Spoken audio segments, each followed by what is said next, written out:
party lined up tonight. We are taking over LinkedIn and 10 other destinations right now. So jump in the chat no matter what stream you are on. We're gonna have the chat collated here for you guys to connect. And we're here to celebrate one brilliant thing tonight, the launch of Overcome Your Villains from Heather Monahan. And I am gonna sneak out of here in a second and bring in two brilliant people that are gonna take care of you the rest of the evening. We're gonna be loaded up with giveaways, book giveaways for you guys, as well as a massive coaching and consulting package directly from Heather. Thank you guys so much for being a part of this party. Please, let's welcome our host of the evening, ladies and gentlemen, Mario Armstrong. Hey, yo! What's up, Trav? Yo, Mario, thank you so much for joining this. You guys are going to be in good hands this evening. Mario will be our host for the evening, taking you guys through some super panels of amazing guests. And Mario, we got somebody else special hiding backstage here. Yes, we do. Honored. Yes, we do. Super excited about this. Go ahead, man. Everybody pump it up. Everybody clap Ladies it up. and gentlemen, Let's go. up. Give claps, fire, celebration, whatever you can in the chat right now for the woman of the evening, Heather Monahan.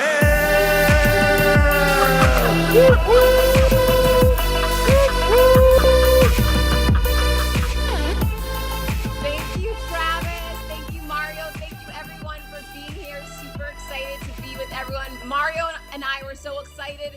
We decided to twin and dress the same tonight. So we are so here for you. So excited to be here. All right, ladies and gentlemen, I trust you are in good hands. I'm hiding backstage. Enjoy the party. Thank you guys so much for joining. Take care. Awesome. Thank you, Travis. Appreciate that, my friend. Good setup, good launch. Let me drop down a little bit to be kind of like at the same kind of level that you are. There we go. Oh, Heather! I like that.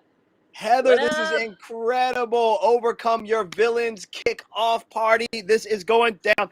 Come on, people. This is it. It's happening. It is that time. She's got the real book. I got the digital printout because I haven't had my advanced copy yet, but I did read through so much of the book. It was hard to put down. I just want to give a shout out to people that are showing up already. We got Leah Anderson saying, let's go. We got Beth Cole saying, hey, Heather. We got Catherine giving some emojis. Amberlyn clapping it up. Gerard says, good night, everyone. Let's go. Trevor Houson says, let's go. Let's see. Michelle! Mark is saying fantastic event. Yes. We are here. People are showing up. They're excited. Make sure you're dropping those comments, people, because we are reading them. Heather, how does it feel to be at this moment? I want you to talk a little bit about what this all really means to you. We all know that we're here to celebrate you, celebrate this book, your second go round at this. And by the way, people, I just want to give a quick shout out that in her book, right? You got to buy the book. We'll be talking about that too. Make sure you get multiple copies. They're great gifts. But they got work. She's got a workbook inside the book, people. A workbook inside the book. I started filling out some of the stuff and some of the goals for myself. And one of the things that really caught my attention was one of the goals that you have for yourself. And you put down that your personal, big, audacious goal is to become a New York Times and Wall Street Journal best-selling author in 2021. And here you are in 2021 with your book launch, and we can make this happen right now. I'm so like you wrote this probably a year or more ago, and here it is today happening in real time. So I wanted to commend you for that, and I wanted to remind everybody, let's help Heather make this dream possible. But Heather, tell us what has been the most exciting about this process. We'll talk about the challenging, but what's been the most exciting about this particular book's process? Oh my gosh. Well, I'll tell you the exciting part for those of you, and by the way, thank you so much. I see all your amazing comments and super support. I love every single one of you. Love you for showing up here. Thank you. Means the world to me. So for me, my first book I self-published, I didn't know anything about writing a book. I didn't even know, can I write a book? Is this even legal? I remember thinking that. I'm like, who can write a book? Do you have to have a literary degree? I didn't know. Clearly you Right. don't. Any jackball can write a book. That's the good news, right? You have something to say. You have a story to tell. Boom, get out there, Trevor, and put that book out into the world. So I did that, and it was super scary the first time. But like anything, once you've done something once, you have a little bit more confidence moving into that next time. So I remember thinking, okay, I did this first book. I'm super proud of it. And more importantly, I got these messages and DMs from people that would say, you know, this changed my life. You helped me. Really meaningful things. That why I was doing it just stuck with me, and that pushed me. And I thought, I need to reach more people. How can I do that? So I started looking at these other big, like real big authors. They're all with agents and publishing houses and whatnot. And Right. so Right. I Googled who's the #1 2019 female nonfiction bestseller, and it was Rachel Hollis. So I Smart. Googled who is her agent. And then Mario, I just started stalking this lady, right? Like I was completely coming at her, talking about, you know, I put myself in her shoes and I think to myself, how can I add value to this lady? And I said, listen, you've got the blueprint for success. I'm not competitive with Rachel Hollis. She's heavy into religion. I'm heavy into business. I think this could Yep. be really complementary, not a lot of work and add a lot of revenue. She came right back to me and was like, all right, let's do it. And then they said, where's your book proposal? And I said, well, what's a book proposal? I didn't know what a book proposal. Who knows Book what that book proposal. proposal is? I have no idea. So she says, well, our conversation ends here. And I said, let me ask you one question before you hang up. If you had a family member who wanted to write a book proposal, who do you send them to? And she said, Peter Economy. And I said, you will see me soon. And I tracked down Peter Economy. I invested in myself. I hired Peter Economy. We created this book proposal. We went back to Jill. And we finally, after 14 pitches, 14 redos on the book proposal, lucky number 15, we got the deal. We got the deal with HarperCollins Leadership. And that's 2 years in the making, people. So if anyone says success happens overnight, not in this girl's life and not in most people. So keep up with the grind, keep putting the work in. I love this story because this really is about overcoming your villains. And, you know, one of the villains that you had, and trust me, everybody, I'll give you a quick little overview of what we're going to do tonight, but I really was so excited. I wanted Heather to start talking first and really get in there quick. And so you all could, all of you are fans of hers. You're here to support her. I want you to hear from her. I'll give you a lineup in the agenda of what's going down tonight and who the heck I am. So some of you don't even know me. So you're like, who is this guy? I'll explain all that in just a second. But one of the things in your book that was really important about hearing your story right there, because we're already in the first few minutes and you're giving away takeaways already, because it's not just the grit and persistence. For 45 years, y'all, for 45 years, this woman thought she wasn't as intelligent as she is. And it's because her sister took an IQ test and all this other stuff. And her sister's like, wait, you don't remember? You ended up taking an IQ test with us too. You were there. She doesn't remember any of this stuff. All she remembers is her sister is a genius and has a high IQ. So the discussion starts happening. Hey, did you get your son's IQ tested? Because, you know, I got my kid's IQ tested because, yeah, that's a regular thing that us parents just do. But apparently her sister does this stuff. So it comes to find out after this little family get together about people's intelligent quotient, they find out, she goes, oh, you didn't know?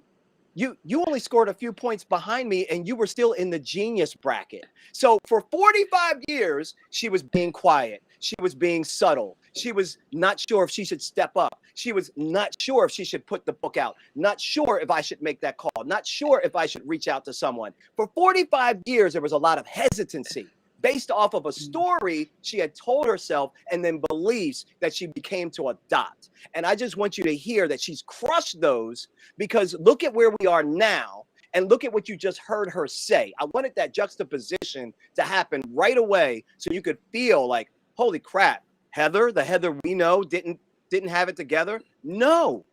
And she gets into that in a much deeper level. Can you tell I did my homework, Heather? I did my homework.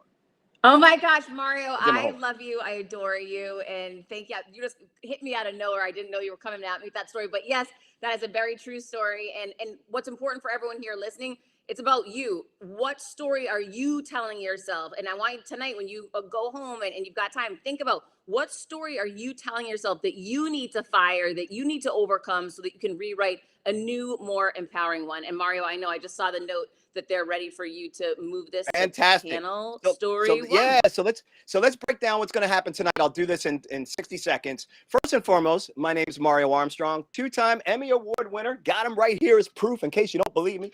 2-time Emmy Award winner, entrepreneur, and content creator. We have a show that we do in New York City in Times Square called Never Settle. So I'm all about overcoming your villains. And Heather and I go back, and she invited me to be part of this really amazing moment, and I'm honored to be here. With that being said, tonight we have special panels with incredible people that are in Heather's sphere and network. Some names you know, some names you'll be meeting. Everybody here is special tonight. So panels are getting ready to start. And we have giveaways. So make sure that you're paying attention, because some of you are going to be able to get books. Others are going to be able to possibly get coaching from Heather. Lots of great stuff is going to happen throughout the evening. So don't go anywhere. Hang out with us and make sure that you're in the comments. And with that said, we can get ready for your first panel. Who are we bringing out first, Mario?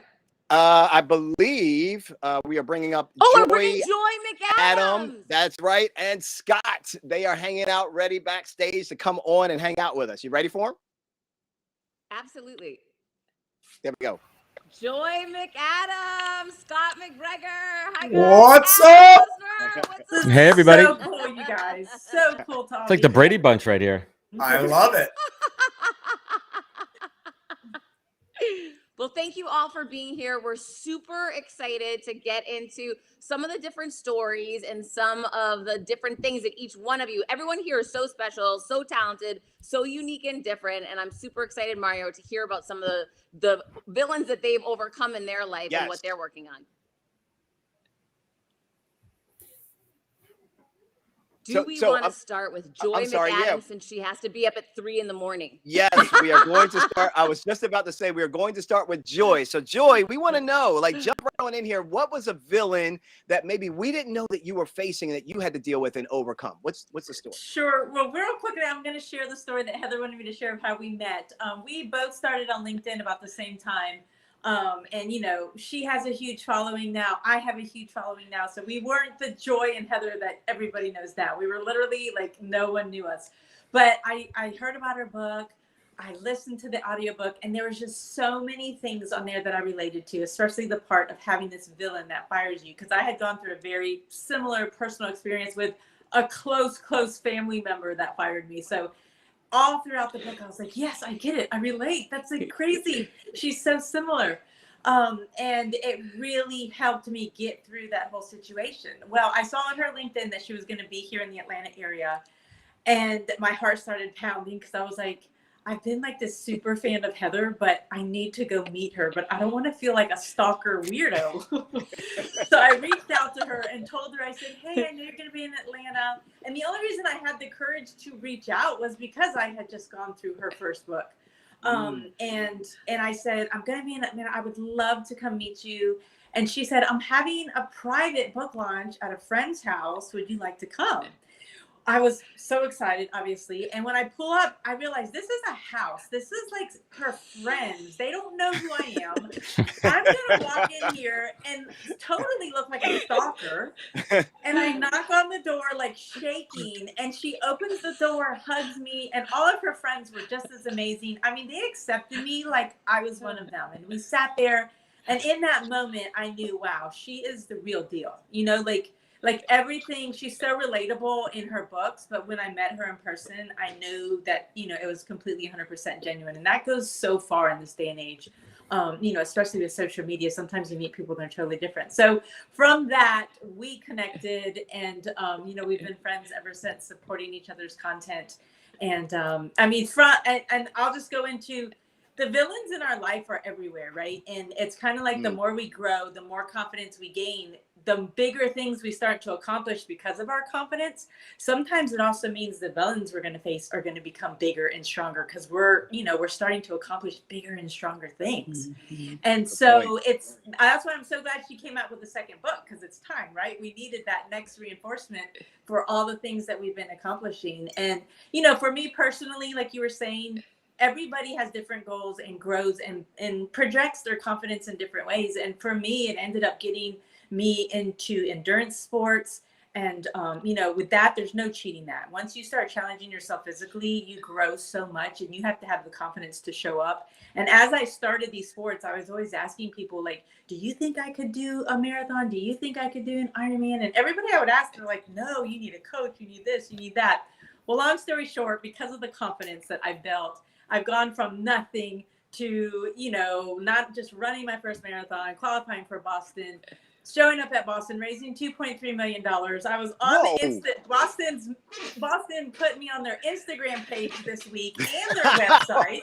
The Boston Marathon. As they should. I know. And then going from that into Ironman, I went from not almost drowning in the swim to qualifying for the World Championships. Like, it's just been this incredible journey, and it all started with just starting that confidence from within, and it's going to translate to each person's unique journey. And that's the beauty of this. It's not just for one area of life, it's for all areas of life.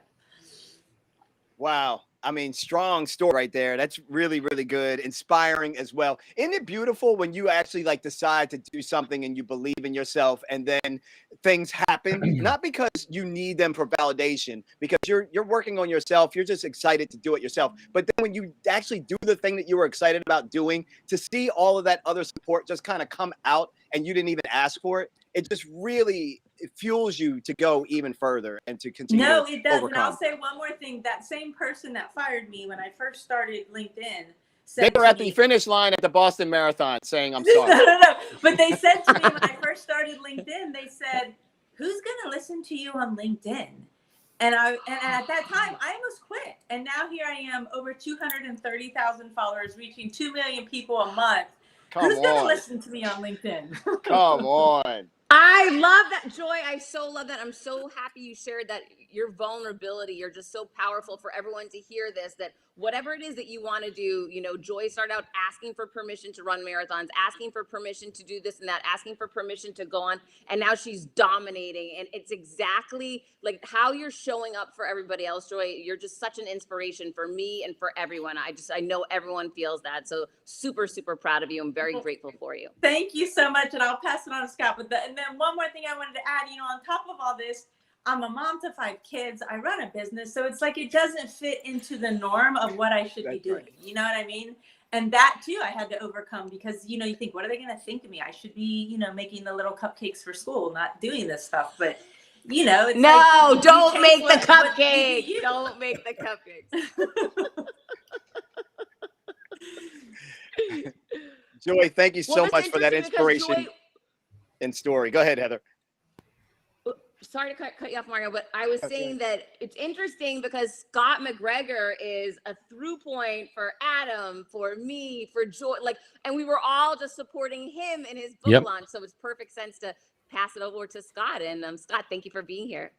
Oh my God, Heather, first of all, I love you to death. You always show up for me. You are the most loyal person, and I'm so proud of you, and I'm so happy. My only disappointment is I needed this book 17 years ago. So you should have written it 17 years ago, because that was really my villain moment. So I left a Fortune 500 company at 29 to become a chief revenue officer at a startup, which sounded pretty cool. It's like, wow, I'm 29, I'm a CRO. There were 5 people in the company, so there was no sales, marketing, or client success department. We had to build it. But we were able to do that, and we built it to over 300 people.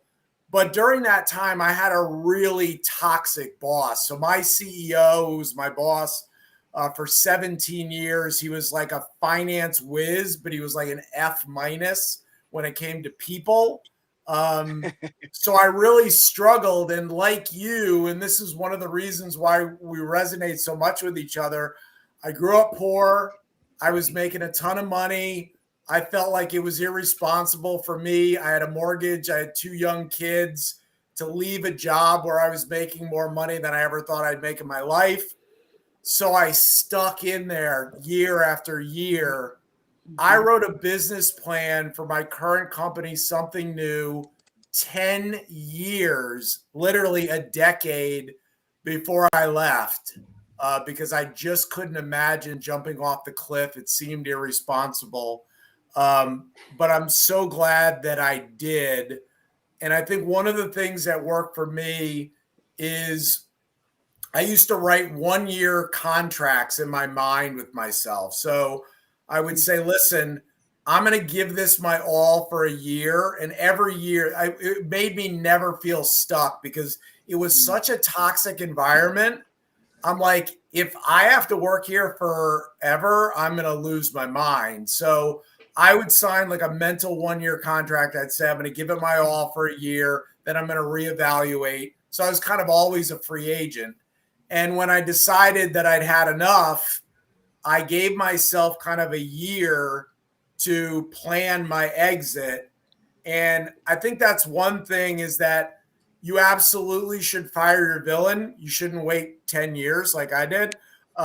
You should fire them a little quicker than that. But it's okay to have a strategy, and it's okay to be thoughtful about it and not make rash decisions. So you certainly don't need to take 10 years, but this book is amazing. I just got it yesterday and I finished it in one sitting. It's unbelievable. Stop it. I'm telling you, it's incredible. I will say page 39, 46, and 213 happen to be my favorite pages. Are you on? I'm not going to say why. Please go to 39 real quick, like Heather. those. Tell us all what's on page 39 really quick here. This is awesome. I have a feeling Scott MacGregor's on page 39. Scott, Yeah, that was dope, Scott's man. You on pulled page out 39. pages. Is that right? Oh, Jason just joined us. Jason. What's up, Jason? Hey, everybody. Now the gang's all here. What's up, Jason? Hi. Sorry I'm a little late. We were dealing with some kid stuff. You know, this is we're doing this right in the middle of bedtime over here. Oh my gosh, we all are totally vibing that. Adam had to rush home to put the kids to bed to come back to the studio. We totally Came get it. back for dinner. Thank you for being here and making that work. Oh my gosh. But I wanted to, after hearing from Scott, I wanted to kick it over to Adam, because Adam was just out supporting Scott on Scott's book launch just a couple of weeks ago. Well, Heather, first and foremost, congratulations on the book and all your success. Pleasure to be here with this esteemed panel. Scott, extremely high regard. Yeah, I mean, I wrote, how long? Five pages for his book, and I wrote about 39 pages for my new course, the Pause course out there. And I can't even imagine what it takes to write a couple of 100 pages of cohesive, coherent, intelligent thought. So kudos to you, Heather, on that. And the story that, the common thread that Heather and I have in common is we both got fired, and we did not let that define us. We did not let one chapter in our book of life, in our career, define and make the whole story. You know, my story, I got fired by Gary Vee. That's my famous story. I've told it a million times there, but I didn't let that moment define me. But the real villain for me was myself. It was my self-doubt. It was, the previous 15 years of my career, having a rough time in jobs, not being able to find my way. But it wasn't until I fired the self-doubt that I had and really took ownership of my career that I was really able to, traject my life in the right direction. And I haven't looked back. I wouldn't have had this studio. I wouldn't have had this company, the podcast, the podcast, all this good stuff, if I didn't fire the self-doubt that I had inside. And I'm thankful for everyone's support and the confidence. And, it takes a tribe, and it takes a village, and it takes everyone here. It takes everyone online. And I truly believe in collaboration over competition. And that's what it's all about here. There's plenty of eyes, ears, customers for everybody. So do it together, collaboration over competition. And Heather, I want to wish you the best of luck and congrats on the book. Adam, thank Adam. you so much. And share, if you don't mind, will you share how you fired your self-doubt? Because that just keeps coming up day in and day out for people. I know that everyone would love to hear how you did it. It starts with ownership of your losses. And what that means, take accountability and stop blaming other people for your mistakes, for your shortcomings, for your weaknesses. Own up to it. Stop blaming other people why you got fired. If you got fired because you sucked at your job, that's on you. Do something about that. Stop making excuses. And once you take ownership and true accountability, that's when the real self-awareness epiphany comes into play. That big aha moment. And then you could grow, and then you could move forward and take over the world. Can I jump in and ask a question? Adam, sure. Bring it. This is so great that you're giving like this really practical takeaway. By the way, for anybody that's suffering from self-doubt, I want to see self-doubt in the chat. If you're suffering with it now or going through something and you don't feel like up to par and you're questioning yourself, you're questioning your movements, you're worried about what other people are thinking, we're addicted to validation from others in this society. If you're feeling self-doubt, I want to know that in the chat. Drop that in there. But Adam, answer me this, right? At a certain point, in order to be truthful with ourselves, we have to be willing to face that ugliness. Was there some pain or some moment or something that finally got you at the moment of acceptance to really say, okay, it's me, let me deal with that and not run from it? Because a lot of people know they have the issues, but they still run from them, if you know what I mean. Yeah, and there's an expression that I really love, and I'm not going to curse on your show here, but the treasure is in your S pit. The treasure is in your crap pit. And I really mean that, because it's when you're at your lowest, when you're really at your lowest and you hit rock bottom, there's no more bottom than your foundation. And the foundation is the greatest place to build upon and grow up. So it wasn't until I was at the bottom when I had to look up and said, I never want to be here again. I never want to be in this moment. I never want to be in this moment of self-doubt. I never want to be wondering where the next paycheck is going to be coming from. I don't want to ever wonder if my kids are going to look at me and be ashamed of their father. No way. And that was my motivation that pulled me up. And I had to harness my own inner tenacity, pull myself up out of my S pit. And here we are today, man. Fantastic. Thanks for sharing that, man. Really. Good question. Yeah. I never answered that before. Good. That's part of my job, man. I'm on the Today Show. I kind of have I've earned a few stripes here and there, a little bit, I hope, anyway. But another one that's earned some great stripes, Heather, is another great friend of ours, and that is Entrepreneur Magazine editor-in-chief. We got Jason in the building. He's also just a good friend of mine, an amazing writer, awesome blogger, and podcaster as well. And super excited that you're here, Jason, man. Hey, thanks. I appreciate you guys having me. I'm very excited, Heather. Congratulations. I know all about the challenges of writing a book. I will tell you, here's a challenge. Imagine writing a book and your editor says, great, super into this, and then says, actually, can you add 10,000 words in like 2 weeks? Because that's what I just went through. And I am filing that tomorrow. Yeah. Wow. You know why? Because they wanted the book to be thicker. That's why they wanted to go up a form factor. So I had to add 10,000 words. This has been quite a journey. Where do you find those words, Jason? Where do you find them? Where do you pull them out of? From his kids. Yeah, seriously. You know what? You know what's great though? There's something I've learned in writing is that one, there's always stuff to cut. But two, there's always stuff to add.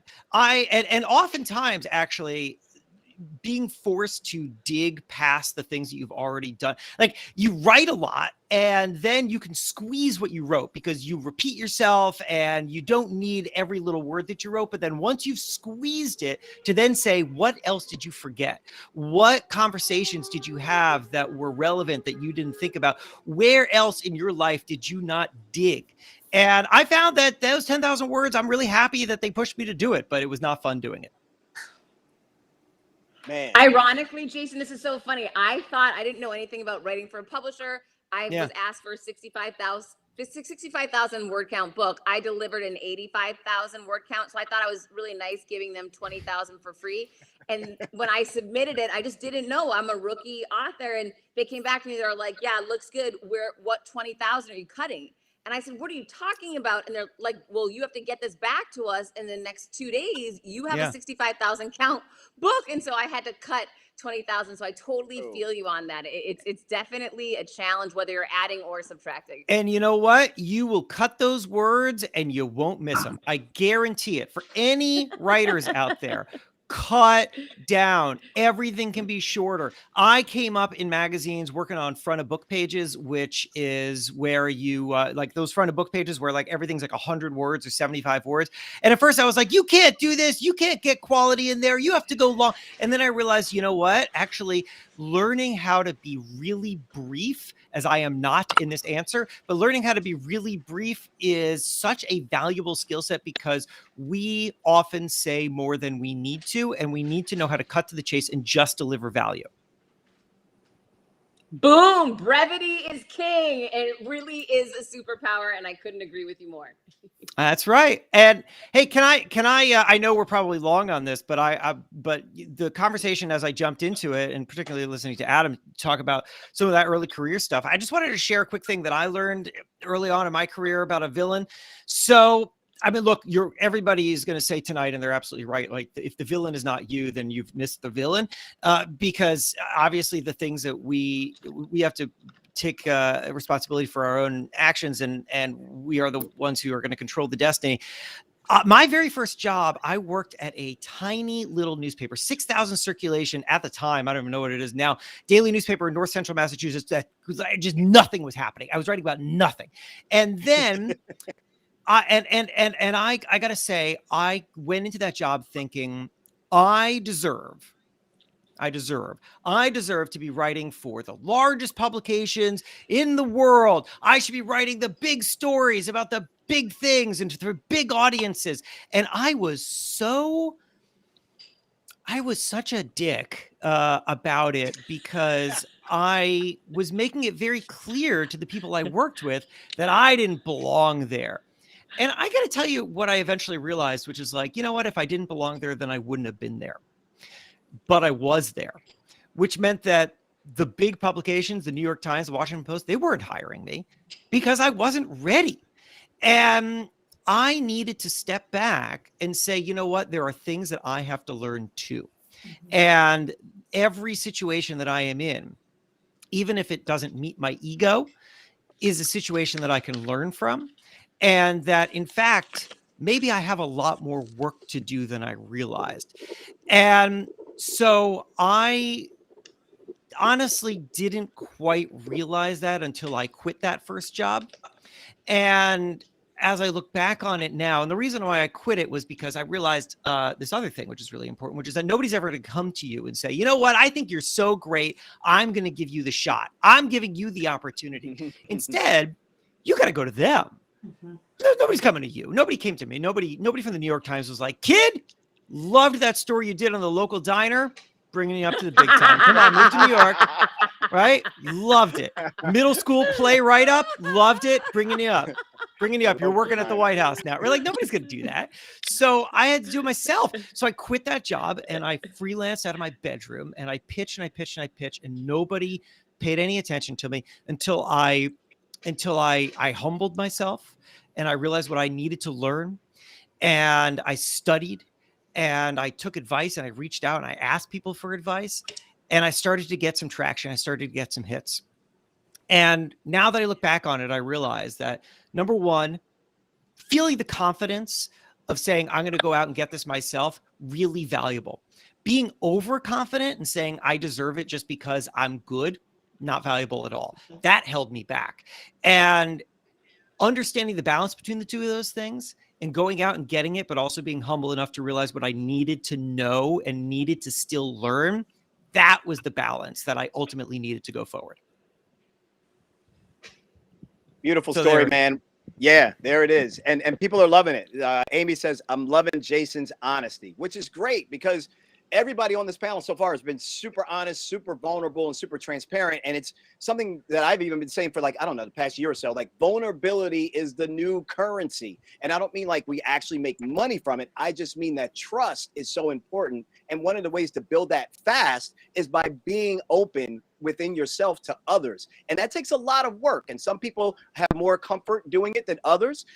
But I do believe that when we do decide to share the thing that maybe we're afraid of the most, we end up releasing so much We bring in new energy that allows us to blow up and really grow and feel more fulfilled. But more so, we actually help other people unlock the same issue for them. So thanks for being super vulnerable, man. And it's, you know, it's a great theme because it runs all throughout her book. Like, this book is full of nothing but vulnerability and transparency, which is really, really great.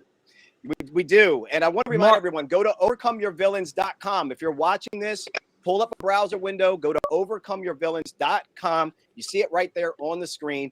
Go ahead and get this book. It's available right now. This is a great Christmas present or holiday gift or for the new year. Like, stock up on this. Get it in early because we know there's could be shipping. So we want you to get your hands on a copy of this book. Heather, over to you. And to Mario's point, the shipping stuff is a real problem, guys. So even if you're not just buying my book, whatever you want to buy for the holidays, get your kids' stuff now, get your friends and family stuff now. The shipping thing is so real. My book launch date was moved because of it. Books were not shipping. Books are shipping still late. I just got my original copy today, which was supposed to be delivered on November 9th. So it's crazy. Just make your holiday choices now, for sure. That's just a PSA to help society. Catherine McDonald, I love you. I see you out there. I see so many great people. Guys, Marisol, I see you. I mean, Michelle, love you guys. Thank you all so much for being here. Are we moving, Mario, to our next panel? Well, before we do, we're going to get a really quick round robin of everybody. They're going to give us a fight. We're going to do a speed round with everyone. And I want to remind those of you that heard me shout out the book and the website. If you go to the website, make sure you fill out the bonus offer, because if you fill out that form, you will be entered into the grand giveaway, which we will tell you a little bit more about that a little bit later during the program. But let's do a quick round robin before we bring up our next panel. We will go in the order that we started. We'll start with Joy, then go to Scott, then Adam, then Jason. And the question of the day, or the rapid fire, is, what's one word that empowers you today to help you overcome your villains? Preparation. Beautiful. Scott. Action. Ooh, one of my favorites. Keep moving. Adam. Tenacity. Ooh, this is so good. Jason. I'm gonna belief in yourself, belief in Love it. Wait, it's one word. It's one Nope. word. One word. He's a writer. Come on. Belief that if I for a keep living. talking, Jeez. belief that if I keep talking, people will have to listen. Belief that I can just keep going. Keep it Belief going. that nobody's going to pull me off this stage. Believe that it's not Travis a rapid nice. fire Travis question. could yank It's him. not a rapid fire question. Look, here it is. Look, I got the That's center him. stage now. I got the center stage. Everybody said one word. I just kept going. If it's Now I got Hollywood the whole Square, stage she would be myself. center square. Center square right here in This Heather is the way it Monahan's works, Hollywood folks. Squares. When everybody says one word, you just keep going. You classic. So good. So good. There it Heather, is. what's your one word for this first panel? We're going to be hearing more tidbits from you as well, but what's your one word? Vulnerability. Definitely vulnerability. All right, love it. Valerie says centered. Amy says illuminate. Christy says knowledge. A couple other people love tenacity. Some people love action. No one's loving Amy's three trying to words get from Jason talking again about brevity. No, Amy, I'm voting that comment down. Yeah. No, Amy is being really on point. What was it that you Very said on about point. brevity? Very on point, Amy. Very on point. But you know what? Sometimes brevity works, sometimes it doesn't. That's what I'm saying. You got to pick your moments. You got to pick your moments. You got to know when to stand out, people. You got to know. Mm-hmm. All right, man. Well, we appreciate all of you coming out and hanging out with us and supporting Heather and her book launch, and really sharing your Overcome Your Villain story. Everyone has been enjoying this panel, talking about how great you all are, and I absolutely agree to that. And thank you so much. Heather, any final words you want to say to your friends and family here? Oh, love you guys. Thank you so much for all the support. Joy, get some sleep. Good luck tomorrow. Adam, Jason, go take care of the kids. Scott, you know I love you. Love you guys. Bye. Take care, everybody. See you guys. Bye-bye.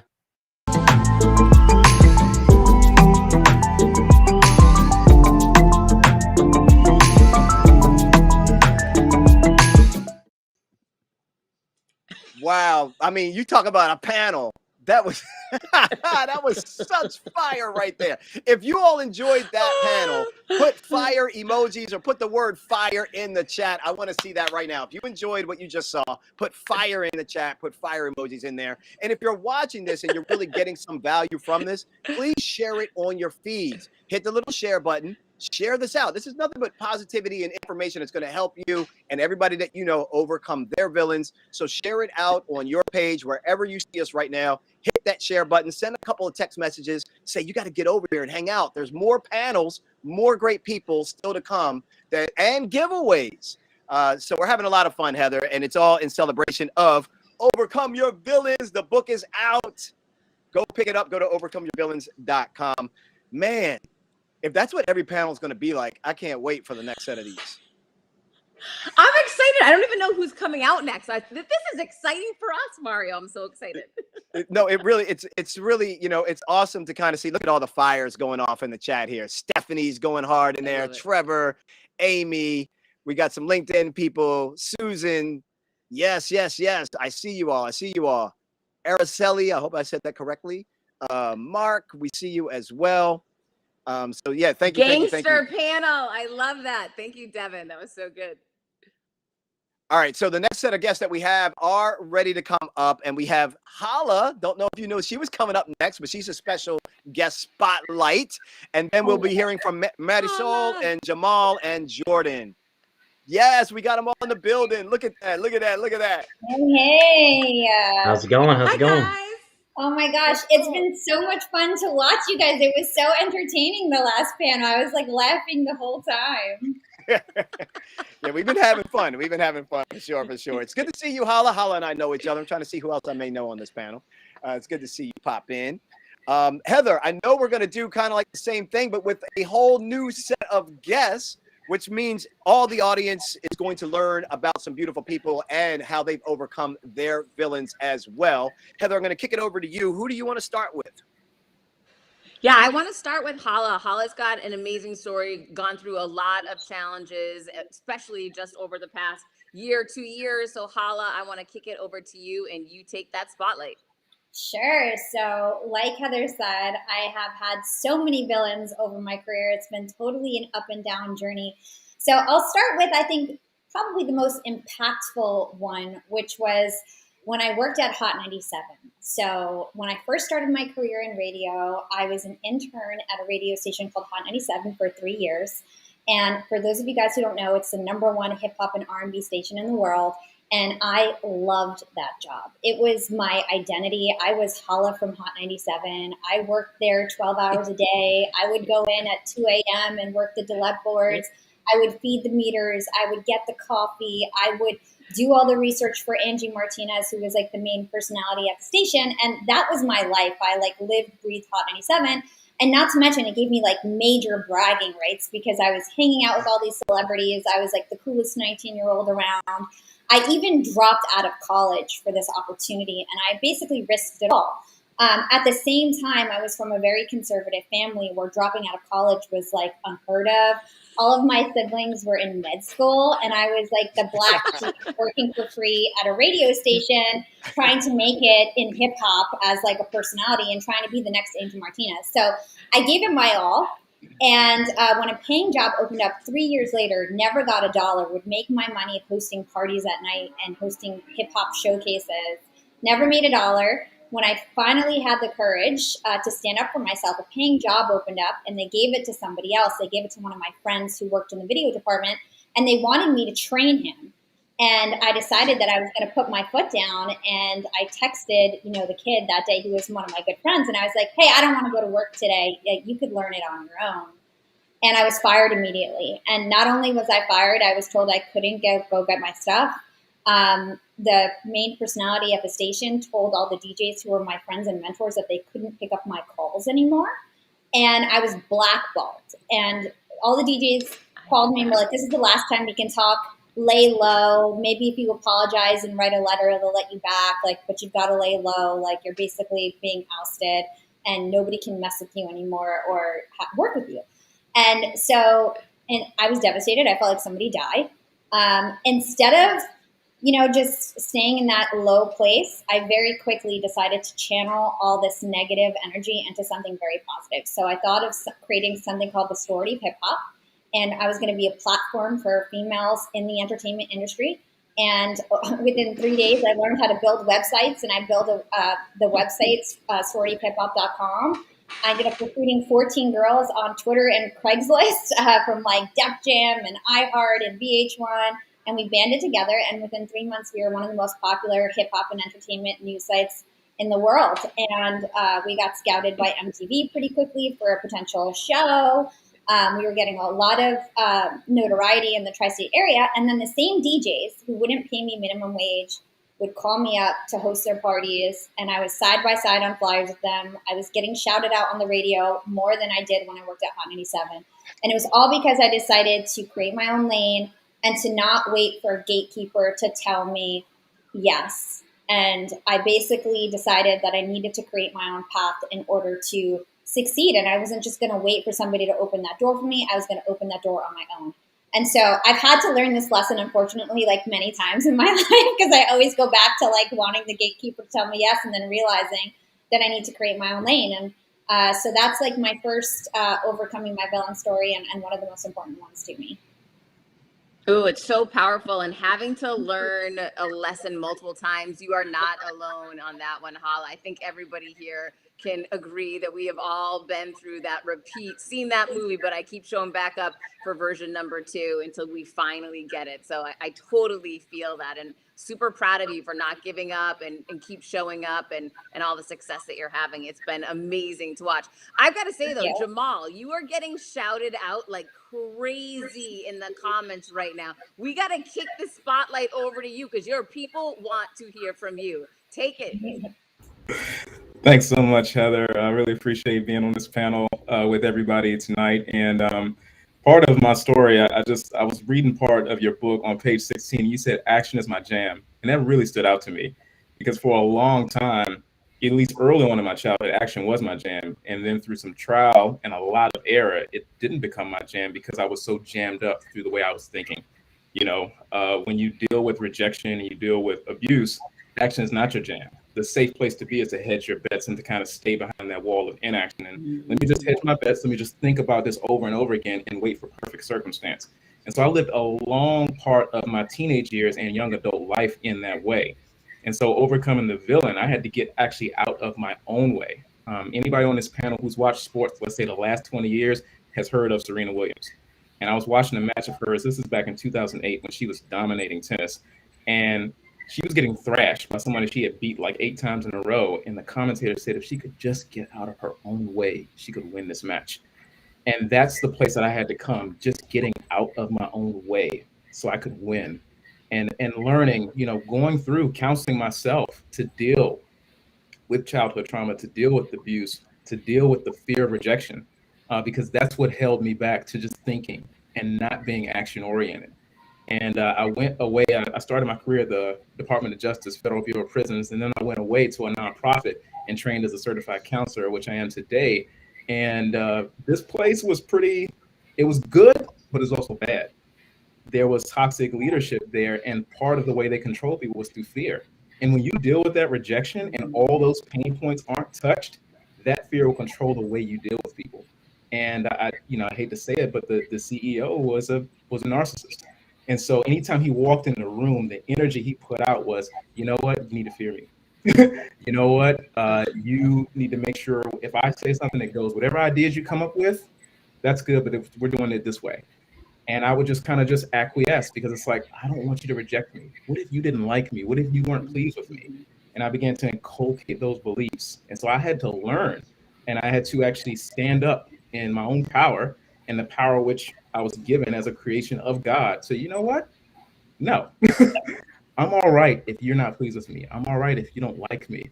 And not being someone who's disrespectful. But it was one time we were having a board meeting. It was actually a marketing meeting.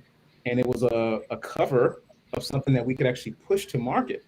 And he said something really snarky, and it was actually culturally very ignorant. And I had to lovingly and respectfully correct him in front of everyone and look him right in the eye. And I did a post probably about 6 months ago. It's called "You Teach People How to Treat You." And that's the truth. Anyone here under the sound of my voice tonight, one way to overcome your villain is teaching people how to treat you. You do not have to just acquiesce to a narcissist or a big, huge type A personality. And that's part of touching those pain points and really going back and dealing with that trauma. Because when we hedge our bets and we're not action oriented, like you were writing in your book, it's usually somewhere you can trace that somewhere. We don't just start in that place of being trudged in our own cement by birth. By nature, we're adventurous. We want to get out. We want to conquer the world. And so one way I was able to conquer and to overcome was by actually dealing with that thing and then also practicing.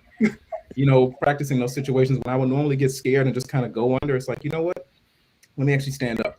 Let me stand up to this person. Let me teach this person how to treat me, treating them with respect, but also coming with it myself. And when you walk in that authority, it's contagious. It frees you up, but it also frees others around you up. So here's my story. Jamal, that's so powerful. And we're hearing from Michelle in the comments below. Narcissists have villain tattooed on their foreheads. True story. So true.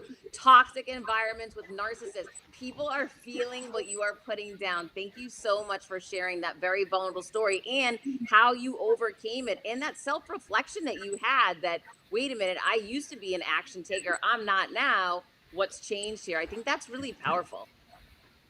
Thanks for allowing me to share. I appreciate it. Well, let's head over to Marisol now. My girl, Marisol. I can't wait to hear which villain you're going to share that you've overcome because there's been a lot. Oh my God. Can you guys hear me? Yes. I just want to say thank you to Heather, you guys. Like, she's been amazing. What Joy said resonated so much with me. You really are the real deal, Heather. Like, I love you. And I pray. I was praying for this to be a success because I know what it did for me, so I know there's other girls out there that need it. And so my story, just for people to know how we met, I read Confidence Creator, and at that time I had gotten laid off from my job, which was, pandemic time. But reading Heather's book gave me so much confidence, and I'm like, oh, everything's gonna be okay. If she went through that, like, my, story is really not a challenge. And so it's so powerful what reading a book will do for you. It shifts you into a whole new, like, alter ego, I guess you could say. And you did that for me. And literally, I just tagged Heather on an Instagram story, and she reached out. She was like, hey, I'm looking for somebody to help me with this.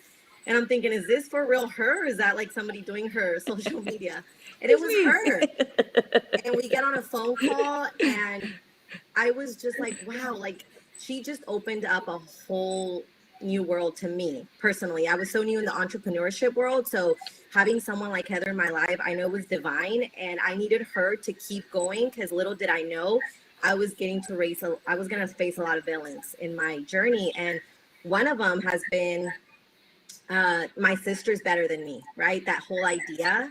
And sometimes parents don't realize this, so I hope if anybody's listening to this as a parent, when you say things like, oh, she's so little and cute and she's this, like, it stays with you. And so I'm 5'2", I'm the petite one of my whole family. I don't know why, but everybody's like tall in my family, cousin, sisters, brother.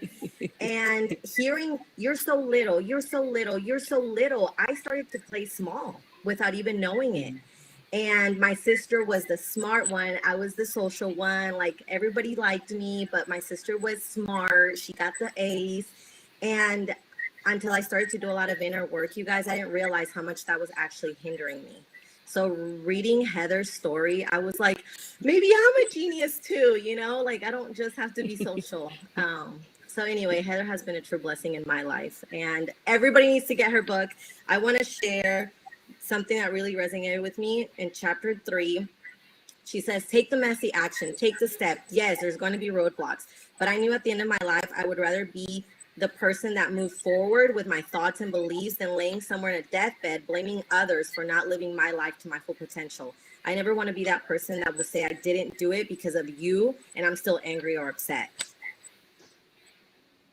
True story. You know it. And also, Marisol's taught me something, guys. I was on LinkedIn for 10 years before I started getting, some real traction in the past few years.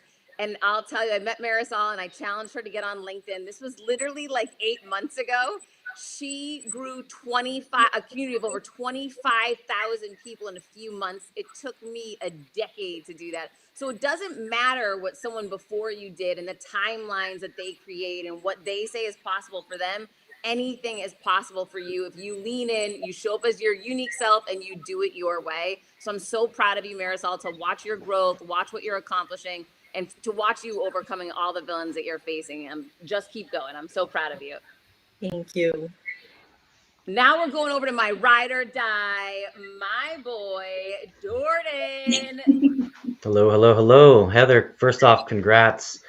Thanks so much for allowing me to be a part of this. I've definitely overcome some villains, and I don't know if a lot of people know this, but you really inspired me. It took about a year for me to do it, but you inspired me to blaze my own trail when you came on as the second guest of the Blaze Your Own Trail podcast. I'm forever grateful for that opportunity that you took a shot on a guy that DM'd you. And very similar to what Marisol said, I was like, is this her? Right? Is she really? Am I going to show up and get punked, and I'm going to be sitting here with no one on the other end, right? Because we all have those doubts sometimes. And my villain story, just to share with everybody, and hopefully this will inspire you, my actual villain story I want to share came at 12 years old. And my villains happened to be the very people that were sworn to protect and serve us. It was actually two police officers. I grew up similar to Heather. I grew up super poor. And what did that mean for me? Well, it mean that between birth and 14, we moved about 14 times. It was probably a money thing. Maybe we couldn't afford a place, or we got kicked out. But one summer we moved 2 towns away, and I had to take 2 public buses to go to my middle school. And I did the same route every day. I would stop at a 7-Eleven convenience store. I would put my quarters in. I would play Mortal Kombat 2. And I would do that and wait until my next bus came. And on one day, I was sitting playing Mortal Kombat 2. The bells of the 7-Eleven, I could hear them chime like someone walked in. And a male's voice said, "Hey, Daniel." And I'm Jordan. I'm not Daniel, so I didn't reply. And before I knew it, Heather, and everyone watching this, I was literally lifted. I was thrown into a Terminator 2 pinball machine, punched several times, thrown on the ground. I was handcuffed and tossed into a police car. Now, this is 1994. So there was, a few big things that happened a couple of years prior to this. There were a lot of these types of things happening. And, even though this was 26 years ago, these are things that we're still seeing today. And my saving grace, guys, I wasn't very good at school, but my saving grace, I was in the back of this cop car at 12 years old, skinny as can be, like not going to hurt a fly. They said, "We know you're a Hispanic runaway." Okay, first of all, I know my last name is Mendoza. My father's from the Philippines. My mom's Irish and Native American. So I wasn't even Hispanic. And I said, "Sir, if you look in my jacket pocket," I remember I had a London Fog jacket. I remember very clearly. I said, "Please, officer, look in my pocket." He reached in.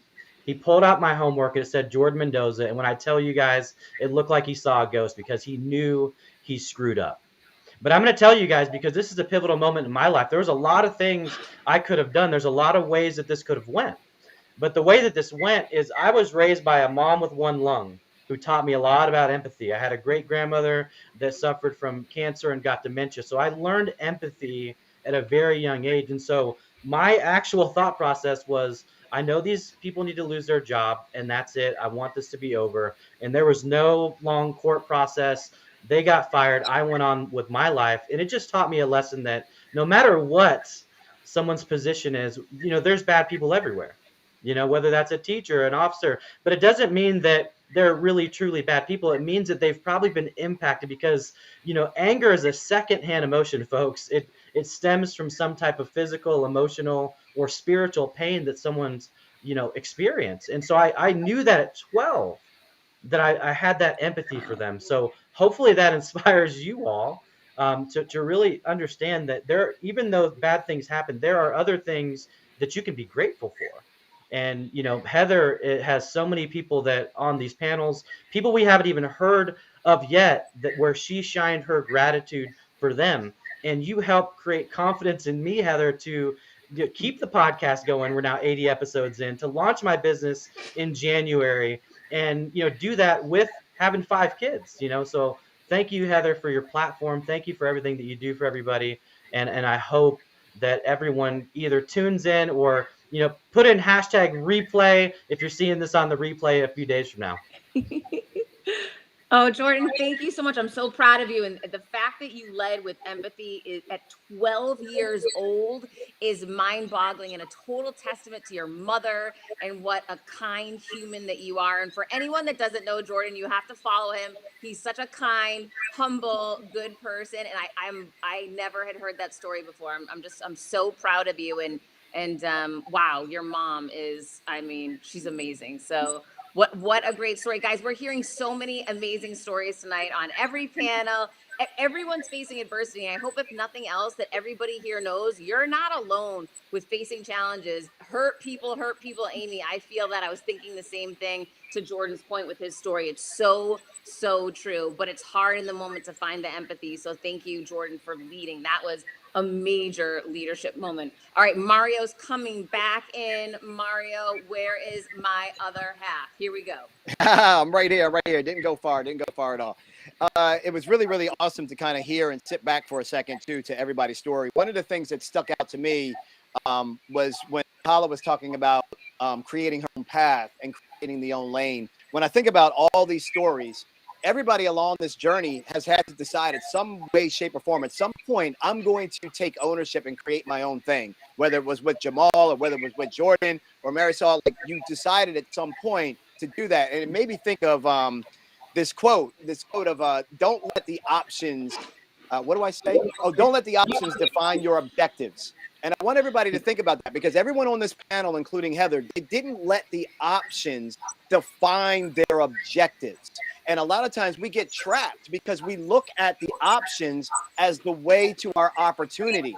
If those are choices that are presented to us, we should go after those choices. But if we let those be the only way to get there, we could be really missing out on the biggest gift that we have of all, and that's creating our own path to really impact people. And that's the whole kind of purpose and surrounding theme of overcoming your villains. Sometimes those villains are internal, like you heard Jamal talking about. Sometimes we got to get out of our own way. So make sure that you're picking up a copy of the book, Overcome Your Villains. We're going to do, we have a few minutes left with you all. So we're going to do a quick rapid fire for all of you as well.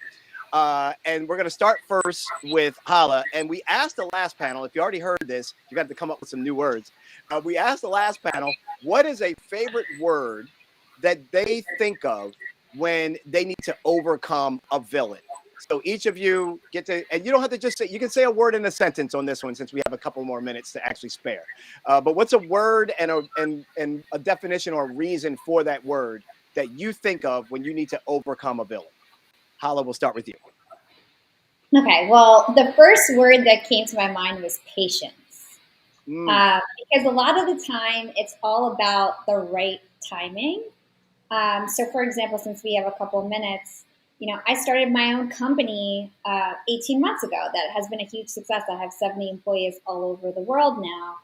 And it took me a long time to actually quit my corporate job because I was very scared to take the leap. But I had patience and I built it up as a side hustle. And then when I was ready, I decided to take the leap into entrepreneurship, and it was the right time. If I had started it a year later or a year prior, it probably would not have been as big of a success. So I think having the patience and having the right timing and actually having a strategy is really important. So that's why I picked the word patience. Nice. And the beautiful thing about patience too, and Heather, you can attest to this, right? The beautiful thing about patience is like you keep working towards something, but you don't know when it's going to pop. And I'm bringing this up because in the book, Overcome Your Villains, she talks this great story. I'm not going to give it away. You have to read the story. But it's a story about her first TEDx talk and how she was stalking TED people for like 2 years. Like, this was her out. If she gets a TED talk, things are going to change in her life. Her and Dylan are going to get the home of their dreams, and things are going to happen the way they need to happen. And there is a great story of patience and how she wasn't getting there. But ultimately, you have to find out if she got there. You got to get the book, overcomeyourvillains.com, to read the rest of that story. But you know about patience, Heather. You know all about it too well. Oh my gosh, All right. guys, I have no patience. But Mario, I appreciate you bringing that up. I am like, I literally, if there's anything in the world I need to work on and get, it's patience. I have none. This morning I was going to my book and it wasn't ranked #1 on Amazon. And I'm like, what? It's been up for 24 hours. Are you kidding me? And then every time it was #2. And every time someone was like, how's the book doing? I'm like, terrible. I don't know something went wrong. I don't know. We've got to work on this. And then I go to my action. I've got to reach out to people. I got to get this thing moving. So yeah, patience is not my best virtue. We all have things we're good at and things we're not so good at. That's mine that I am going to continue working on, Mario, but thank you for pointing it out. Absolutely. Absolutely. All right. We're going to continue to go round robin to wrap this up. All right. We're going to go next to Jordan. Jordan, to you, man. Thank you for being super vulnerable and sharing your story, brother.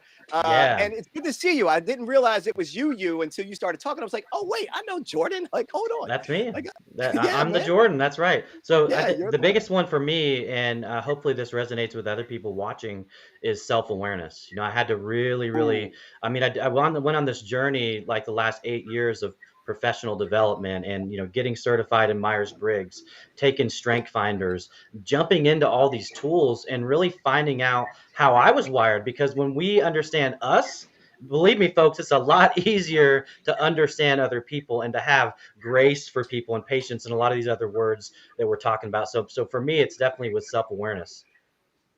Powerful word.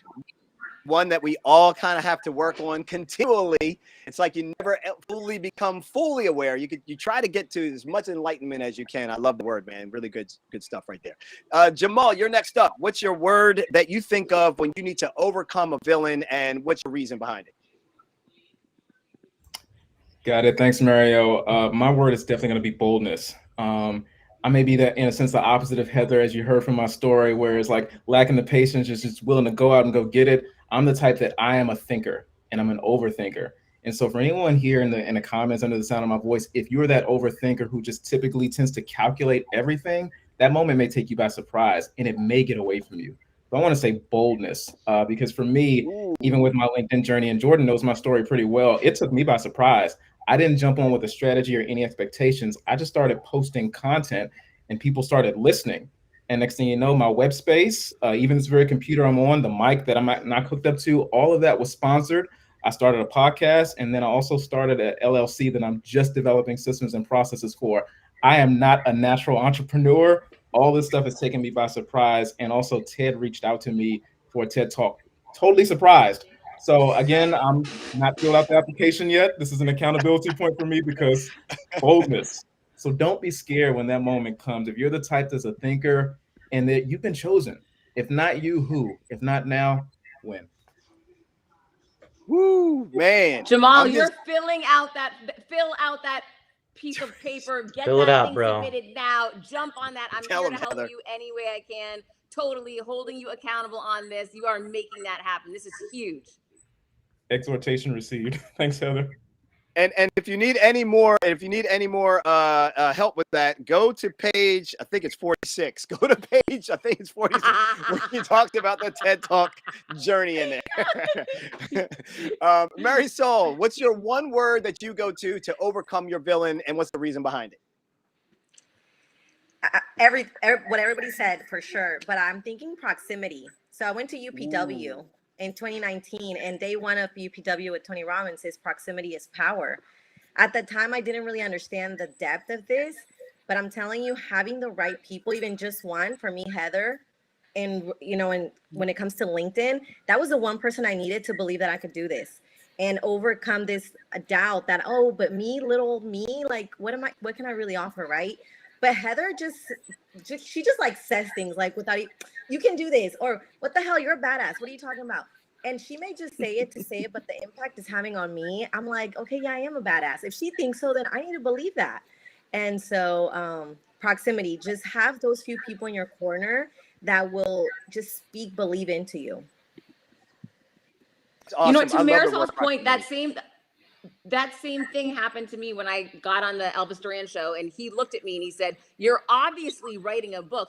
He spoke that life into me in that moment. Someone that I saw as light years ahead of me had conviction and confidence in me. And I just made like this second decision. I'm going to run with this idea. I don't know if it actually is real. I don't know if it's possible for me, but he believes it and I felt it. And that's why it's so important, guys. When you have something positive to say to someone, speak that truth into them. You can change the trajectory of somebody's life by the words that you impart on them. It happened for me, and I've seen it happen for so many others. So never hold back. When you feel that inside, give that gift to somebody else. Love that. Yeah, absolutely. Absolutely. I'm looking at some of the comments. We're going to go ahead and close out for you all and get ready to bring in the next one. But before you guys leave, Cassandra says, Jordan, you have a powerful testimony. Sam Sue says, great job. You all are killing it. Some people are saying, surround yourself with character building people. Love that. Michelle said, it's not really fear. It's being embarrassed to start small. Love that idea. It's being embarrassed to start small. Catherine says, love strength finders and other assessments. So people are really digging what you all are saying, and they really appreciate you all sharing and giving it up and coming full ready to support Heather in this book launch for Overcoming Your Villains.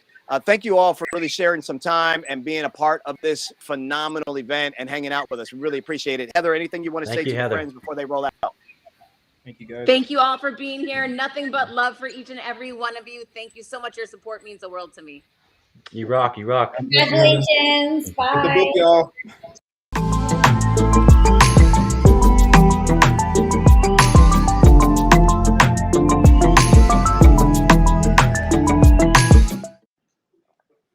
Yo, Trevor is killing it behind the scenes on the production on this thing. He brings in the nice little segues, the little transitional moments with some nice music. We can break and pause for a second and kind of digest that amazing panel. Then it's just the two of us. I get to be selfish with you for a minute before we got to share you with the world.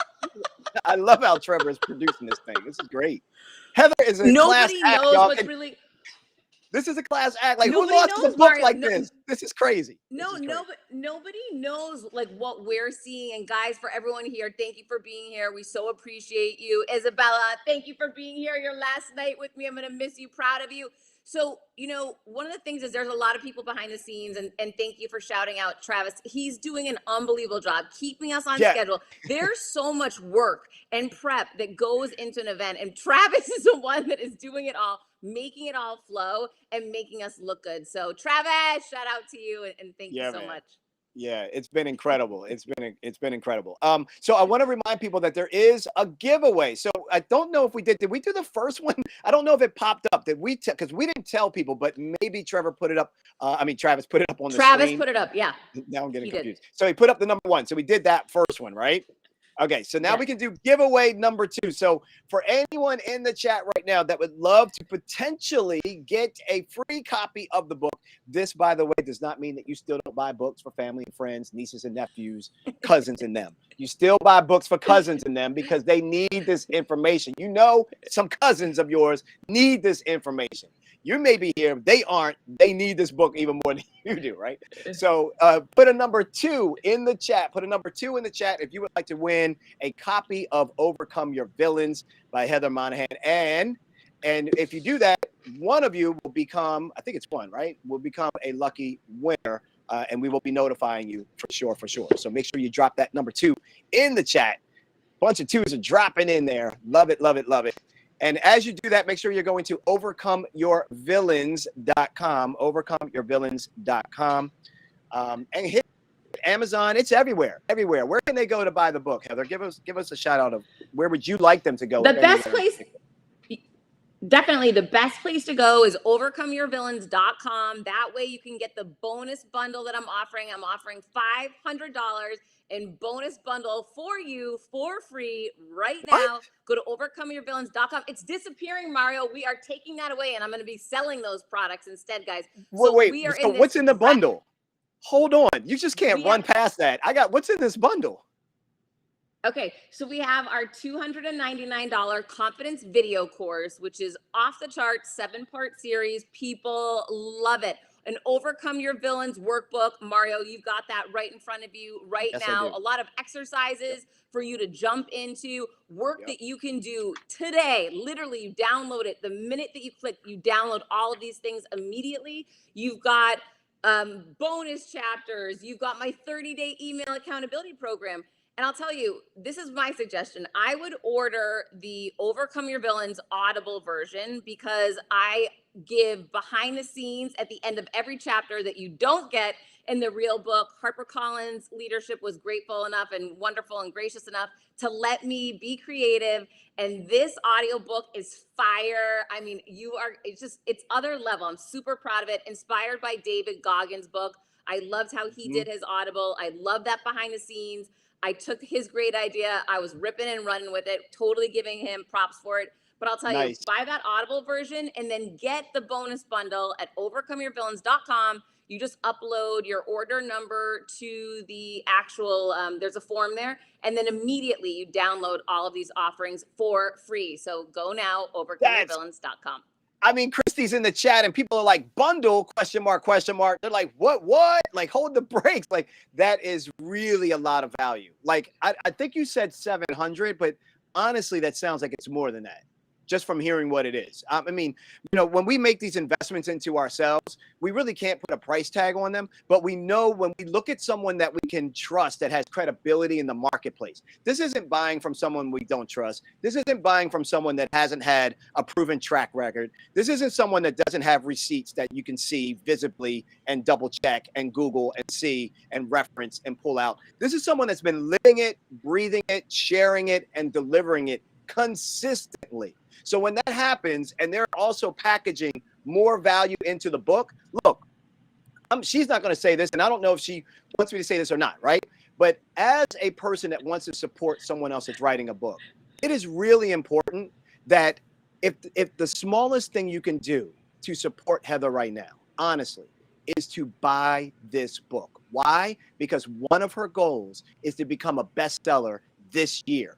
And we're not going to get that if we don't buy the book. So I know for some of you, maybe times are tight. I get it. But you can't put a price on knowledge. I know for some of you, you can buy more than one book for sure. You can probably buy 10. Why aren't you doing it? Like, we need the book sales because we need the information to get to people, but we also need to support someone who's super credible. It's not her job to market herself like this. I'm doing it because I really just feel compelled to help another person that has found their purpose in putting several thousand words together to help other people's lives be better, that we show up and support. So that's my little pitch. I'm sorry I went on my little cube to stand on and pitch, but somebody has to do it. Somebody has to really let people know, like, every book sale matters and it counts, because there are people. Mario, thank you for saying. No, you're so right. And thank you so much for saying that. Every book counts. So if you are thinking of buying people gifts, please, I promise you, Overcome Your Villains delivers. If you know anyone in your life that you love that has some struggles or is wondering, you know, I'm stuck, I don't know what the next thing is I should do, or you look at them and you see more potential in them than they see in themselves, this book is for them. This is the game changer. You're hearing people tonight share with you. And yes, mic drop, Daniel. Thank you. Please order this book for that person in your life that you see more potential in that they don't see yet in themselves. This book is a game changer for them. I promise you that. And then get that bonus bundle, and you can keep the bonus bundle, or you can put their email address in and give it to them. So thank you so much, Mario, for sharing that. Look at this. Christy says, I pre-ordered the book. That's awesome. Let's see. Beth says, oh man, I just ordered the hardback book. This is great. I want to see in the chat who's ordering. Like, this is phenomenal, because I may even take a screenshot. No, Jordan's now saying he'll buy the book for people if you DM, for the first person who DMs him.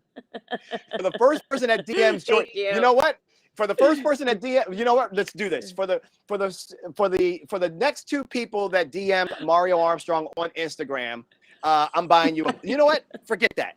For the next 3 people that DM me on Instagram at Mario Armstrong, I'm buying you a copy of the book. Like, I love that, Jordan. Thank you for bringing that up. Anybody else want to jump in on that? Let me know in the private chat if there's anybody else that's been a speaker or a supporter that also wants to buy a book for maybe a listener or a viewer through their DMs.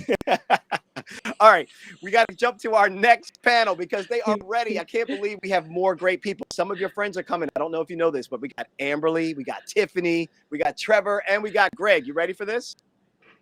Let's do it. Let's go. Bring them on in. Ah! Wow. I'm so excited to meet every single one of you. people are here, Mario. Amazing. They look so beautiful too. Look at y'all. Y'all are ready for this night. Oh my So, goodness. There's one person, Mario, here that I wanted to start with that she's had so many villains in her life, and she's overcome so much and is so incredibly vulnerable. She is all about overcoming, and she shares it on her Instagram like nothing I've ever seen. Amberly Lago, I would love it. First of all, thank you so much for being here, sweetheart. And would you please share with everyone what your villains are, who your villains are, and how you've been overcoming them? Yes, well, first of all, I love you, Heather. Oh my gosh, I'm so excited to be here. Congratulations on your book. I have to say, I've been running to my doorstep all day today to see if it's been delivered, and I'm like, it's still not here. So, and also, I actually had on a pink sweater, and when I saw you guys in pink, I was like, okay, I don't want to look like too much of a stalker, so I'm going to go change my shirt really quick. So, yes, I've had quite a few villains. I think it started out young with, my stepdad who sexually abused me, and I learned at a young age to take care of myself. And so, because when I did tell somebody about it, they didn't help me like I thought they would. And so I learned to fight, and I fought them off. And then I really just dove into athleticism and dance. And that was I did something that made me feel good and brought me joy, and moved out to LA. But talk about some villains. The dance industry is pretty darn cutthroat. And so I had lots of villains, but was a successful dancer and managed to build up my confidence. And your first book helped with that for sure. And I think, though, it was when I had a motorcycle accident, and I had, this big successful career as in the fitness industry, and had this motorcycle accident and nearly died. I had 34 surgeries and woke up out of a coma to a completely, deformed leg and scarred up leg. And I really became my own worst enemy and my own worst villain. In fact, my mom would tell me, you were your own worst enemy, because I would beat myself up to go from this very successful, top elite athlete. I was modeling for Shape magazine. I was doing infomercials with Body by Jake, and to start my dance career and, MTV videos with MC Hammer, to now I'm laying in a hospital bed, like completely deformed and bedridden. And so I really lost all my self-confidence. I beat myself up more than anybody else beat me up. I was so hard on myself. And I think what helped me fire that villain and get rid of that villain was I had 2 daughters that really looked at me, and I thought, well, I can either be an example of a victim, or I can be an example of a victor of their life and show them what resilience really is. And man, it was hard. I pulled up my bootstraps, and I had to literally look at where I was going in my life, take a good hard look, and take radical accountability and acceptance. And I did not love myself very much at first. And I think that sometimes when we don't believe in ourselves or we don't love ourselves, it helps if we have somebody that can put that belief in us. And you were just saying before how you had somebody that believed in you, and that helps so much. And I will never forget, Heather, when I first met you, I was so nervous. Y'all, I had asked if I could interview her on my podcast, and it was one of my very first interviews. I had read her book front to back. I had listened to her Audible book. I had written down all these questions, and I was meeting her at her hotel room. I had never used this recording equipment before. And she just was so kind and was so you got this. She was helping me with her interview. And so sometimes you need somebody that can believe in you. And what it took for me to finally accept all the scars and the way that I looked and my deformed leg, and I had a doctor that looked at my leg, because after 34 surgeries, I'd asked to go ahead and amputate it. I was like, look, doc, I know you've worked really hard to save this leg, but we need to just get rid of it. It's causing me too much pain. And because of a nerve disease, he said, that's not an option for you. And that's what really shook me up. Like, this is the rest of my life. I better like get over it, because I can't wear, you know, thigh-high boots when it's 100 degrees outside for the rest of my life, trying to hide these scars. And that doctor looked at my leg like it was his masterpiece. Like, he did all these surgeries to save it.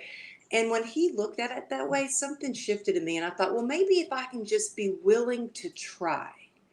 And so just being willing, and then every day taking another action step. And Heather, I love that you talk about in your book in chapter 2 about believing in yourself, about taking that action and getting the knowledge. And that is truly what it takes. So I love that you teach that. And I learned so much from you. But I think that if we can do things every day to believe in ourselves, if we can surround ourselves with incredible people that support us, and we continue to get the knowledge, if we continue to learn and grow, then anything's possible. Then we become unstoppable. So I am just so excited for you. I've been looking forward to this. I love you. And congratulations, y'all. You know what? I'm going to buy your book for every single person in my mastermind group. We got to get this like to New York Times bestseller. I know that's one of your big dreams. Let's make it happen. Let's do it, y'all. Order more books for Christmas presents. Oh my gosh, Amberly, I'm so grateful for you. I love you right back at you. And you know, it's so funny. So often we can see the potential and the greatness in others that they're not seeing in the minute. And I remember when I first met you and we were at the hotel and I was like, no, don't even, what are you talking about? Like, you're so amazing. And it's so funny because I could see all that greatness in you. And just for a second, you weren't able to see it. So I'm grateful I got to be with you in that moment to let you see the beauty and the wonderful person that you are that everybody else does see, because so often we look at others through rose-colored glass, but we're not looking at ourselves with those same glasses on. So I'm grateful that we've had those moments together. And then you're always there for me, messaging me. How can I support? When do you want to come on my Instagram? She's a huge Instagram, guys. Heather, this week, let's go. We got to go live. You know, right there, pushing me, just like the guy sitting next to you. Trevor, I have to say, this was so funny. I messaged Trevor like, listen, Trevor, I've got the new book coming out. I'm not ready yet. I need publicity. I need to get on Breakfast with Champions. He's like, listen, I've got Prince's sister is scheduled for tomorrow. I'm going to cut her and I'm going to throw you in and we're going to go live for 1 hour and we're going to sell some books. So Trevor, you take this spotlight. I'm grateful for you being here and I want to hear about you overcoming your villains. Oh my goodness. Well, first of all, we weren't supposed to tell anybody about cutting Prince's sister. We'll get her on later. But I was like, we got to get Heather on. Absolutely. So first of all, congratulations. All right. Congratulations. Super pumped for you. And you guys have been dropping so many mic drops. Okay. This whole panel has been amazing. My story of overcoming my villain, really my first villain was myself. Right. I was my first villain. I kind of had a different upbringing. When my parents split up when I was really young, I stayed with my mom and we had a very crazy household. Okay, let's put it that way. I had a lot of people in and out of my house. A lot of people. My house became kind of like a homeless shelter, and I had a lot of different influences in my life. A lot of different male role models. I was angry. I was bitter. I had a lot of crazy people that I was looking up to who were not the best role models in the world. And I got in a lot of trouble. Oh my gosh, at a very early age. So I'm going to share something that I've never shared before. So this is a first. And I'm just going to be vulnerable right now. So I'm going to share this. I don't know if you guys can see that picture right there. All right. So that was me at 13 years old. And this is actually my work permit. I had to get a work permit because you can't work at 13 years old. Okay. I was a felon at 13 years old. I broke a lot of laws. I got in a lot of trouble and I was forced to go to work to pay off some restitution and to pay off some things that I had done. And so I was in a lot of trouble and got forced to move with my father. And that was actually the best thing that happened to me. My father taught me the value of working hard. And so like work actually saved my life. My first career was Harley Davidson. And so Amberly, I've actually gotten in a motorcycle accident myself. I can't smell today. I have no sense of smell because I hit my head and had internal bleeding. So I can totally relate when you were telling your story about the motorcycle accident. I can totally relate to your story. But I went to work for Harley Davidson, and that at 20 years old, that was like my identity, right? Like that was the coolest place in the world to work as a 20-year-old, right? Like they had the bikini bike wash babes out there and parties and all kinds of cool stuff going on. This was like the place, if for a 20-year-old boy, like this was the place to go, right? So it was my identity. But the owner of that place, he was a little bit crazy. Okay. He was a little bit, anyway, he was insane. He would come in there and just try to push his weight around all the time, intimidate people, push them around, yell, scream. He would chase people around in his truck. There was all kinds of crazy things that went on there. Very, very toxic work environment. And I ended up getting fired by him. And he made up a whole bunch of lies about me, saying that I was causing a big ruckus in the middle of the showroom and doing all kinds of stuff so that I wouldn't get unemployment. Okay. So I got let go and I was crushed. And I'm like, oh my gosh, like this was my identity. I loved Harley Davidson. I was crushed. And I went back to some of my old ways. I started drinking again. I started doing stuff that was just stupid.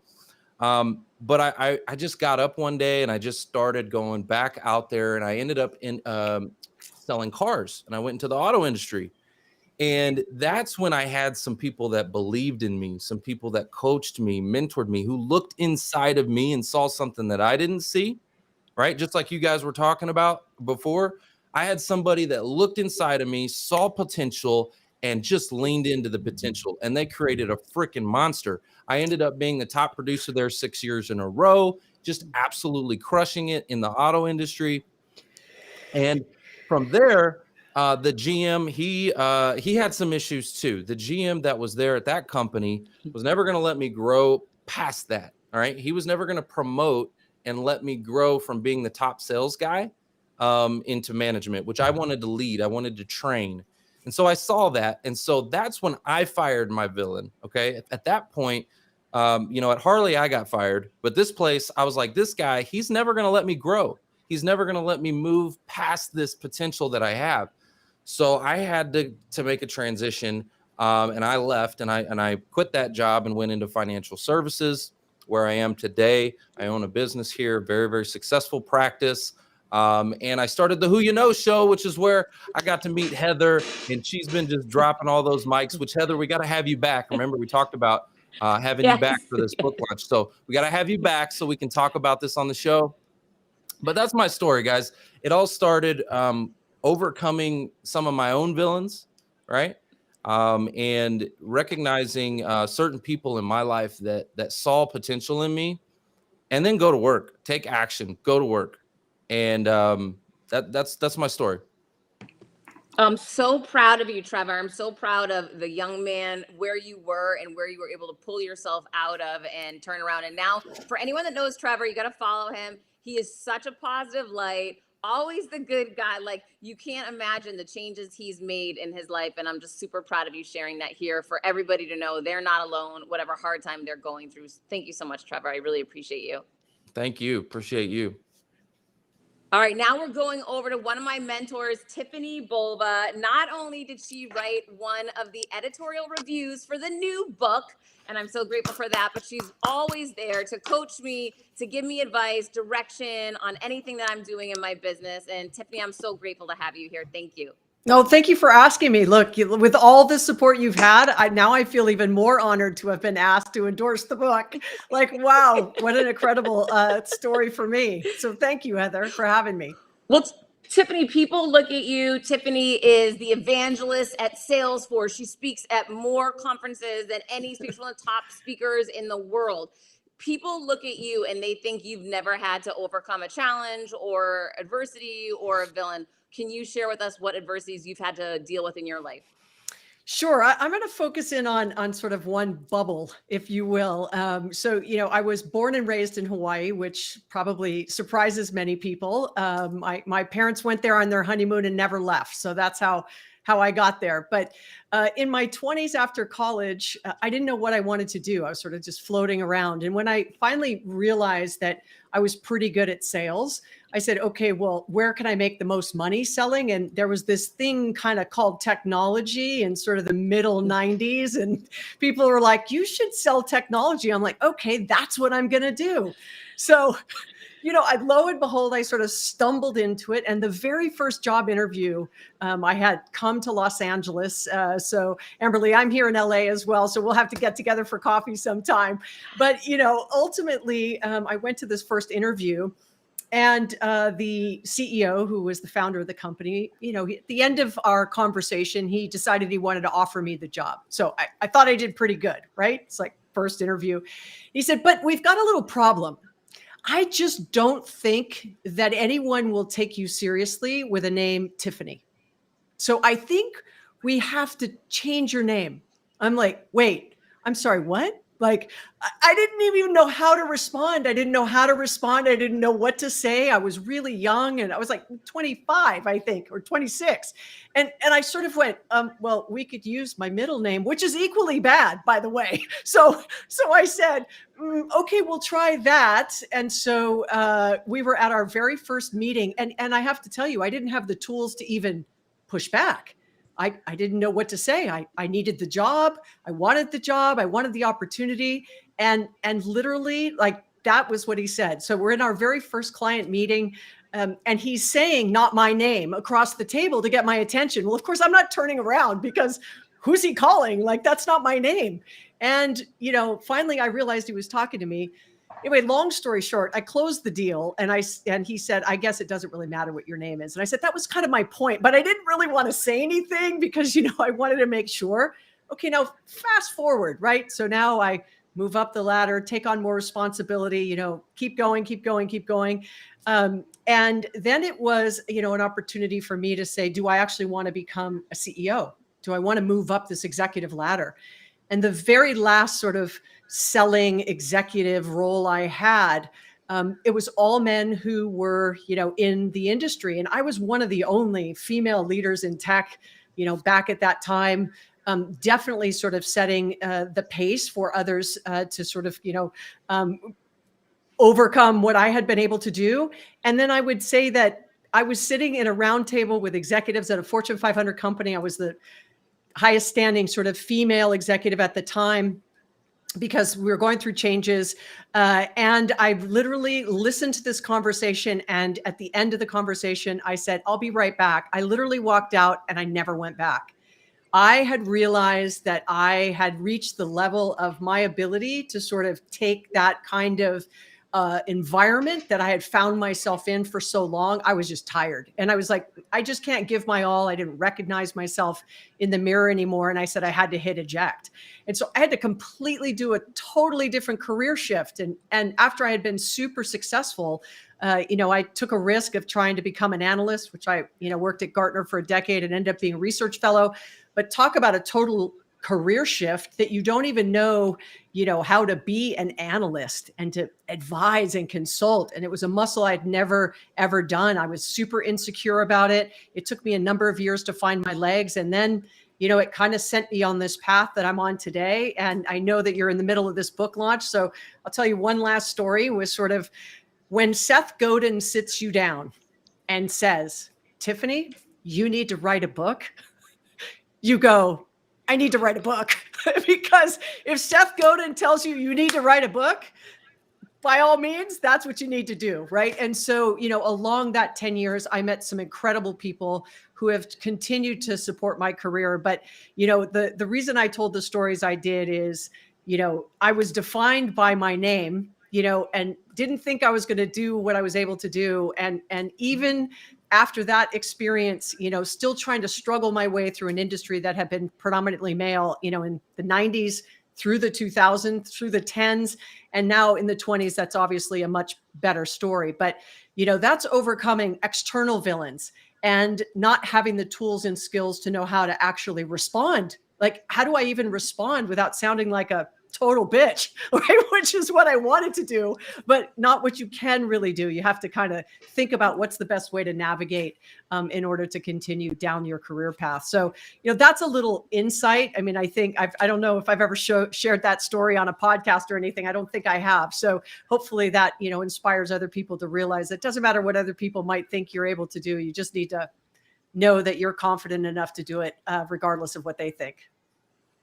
Oh, Tiffani, I love that. And I love that you walked out and never went back and then just found your way in that darkness to recreate yourself. That is not easy. That takes total courage and confidence and belief in yourself and the ability to fail and get back up. And I'm living it, sister. And I love that you're leading from the front. So thank you so much for doing that for all of us.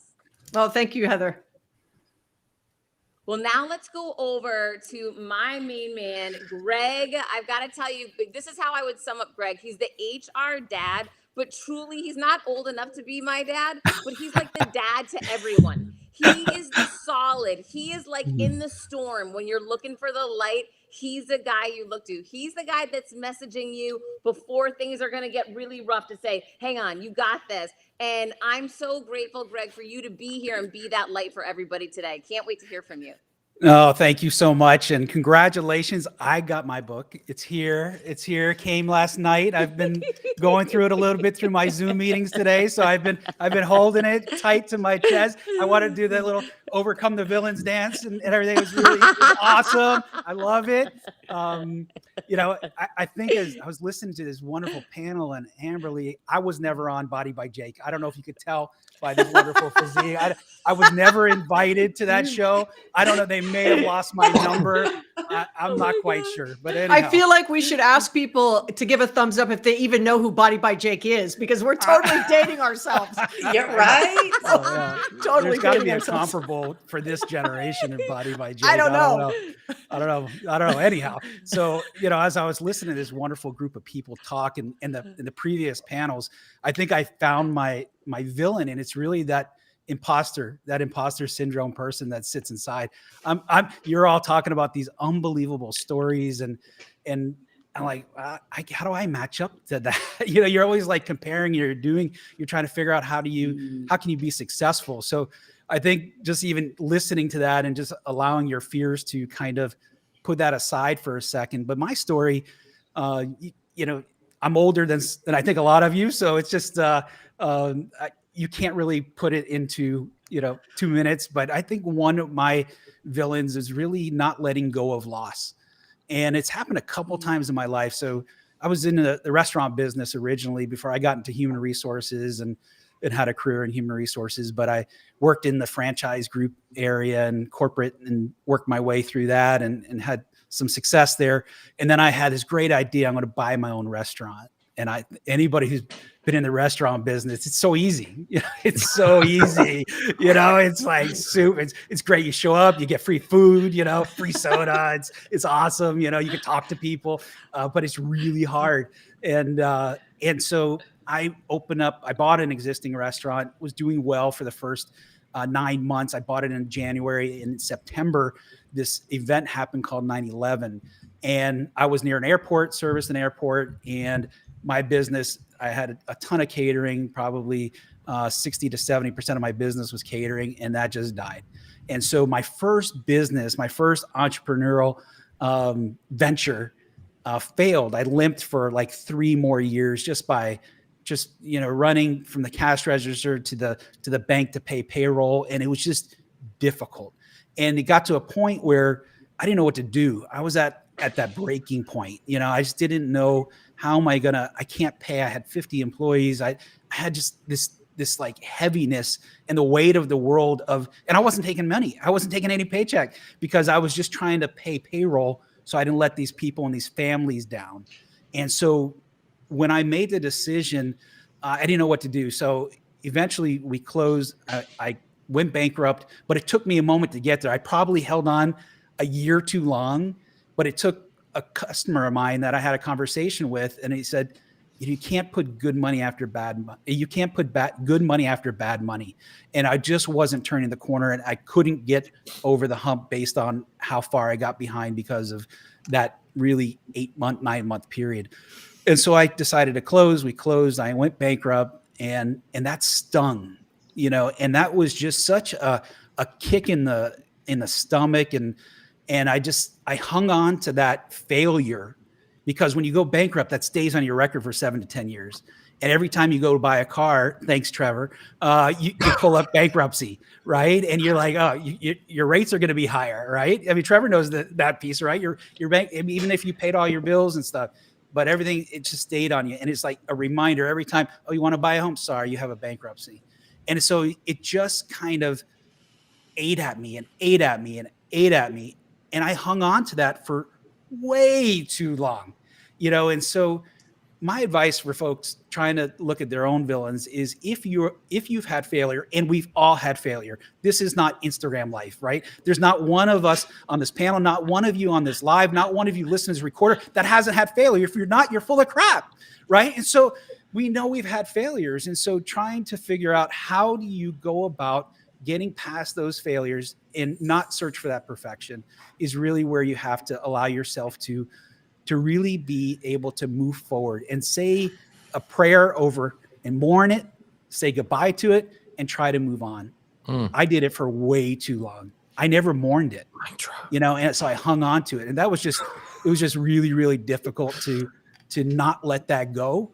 And, some days today, it's still there, I know it's 20 some odd years ago, and it's like, hey, even my dog knows it's real. And so it's just like, it's real for me. I can't say it any more real, but I tell you what, Heather, I am so thrilled for you. I'm so happy for you with this book. I can't wait to read it. I can't wait to share it with my kids, my wife, because everybody has a villain, right? And for me, it sits within inside us. And it's in the mind, it's in your heart, it's in your belly, and you have so much to give. You have to get over it and know that you can push through whatever's coming your way. So thank you so much for writing it. Thank you so much for having us. And I just don't know if anybody did the overcome your villains dance. So before this panel ends, we all got to be doing our overcome your villains dance, because I'm such a big dancer. I was a big dancer back in the day, Amberly. Just so you know. I'd see Dancing with the Stars in your future. I see it. Yeah, Dancing with the X Stars, I think. I don't think I have a shot. So anyhow. We never know what's possible, but Mario is now back. So there is some new possibility. Mario, what are you taking us to do? There is always a new possibility. I got to tell you, these stories have really been amazing. People in the chat are really getting fired up by the vulnerability and the transparency. And it just made me want to say, you know what? I feel you, Greg. I've been there, done that. We launched our company. I got my wife to leave her job after I was laid off of mine. 6 months later, I'm like, honey, come run this idea, this hobby of a business that we think we could turn into something. She's like, you're crazy. I already kind of got suckered into marrying you. Plus, I make more than you. There's no way we're doing this. And we have a 5-year-old kid named Christopher. What are you talking about? Well, eventually I got her to commit to doing it. She jumps on board. He had this deal with AOL, $186,000 deal that was going to launch our company. On the drive there to the closing deal, we dropped off our kid to my mother's house to babysit him. And we're like, see you, Mom. Mom's like, oh, my God, my kids' dreams are happening, blah, blah. So we drive from Baltimore, Maryland to Dulles, Virginia on I-95 South. We're happy. We get a phone call halfway there. Phone rings, and we're like, pull over. Guy named Kevin's on the phone. He's like, the deal's not happening. And I'm like, what are you talking about? We're 40 minutes away from you. He's like, the deal's not happening. And we're like, why? And he says, because the new CEO just came in and put a freeze on all contracts that haven't been signed yet. I knew this 4 days ago, but couldn't call you to tell you until the actual last minute. So right then, we like pulled over on the side of the road. Tears start coming down. We don't know what the heck's going on. My wife is from the Caribbean, by the way. She loves balance. And she's like, what is all this risk taking and all this stuff? All that to say, man, everything went downhill from that moment. We lost the 401k. We lost all the money.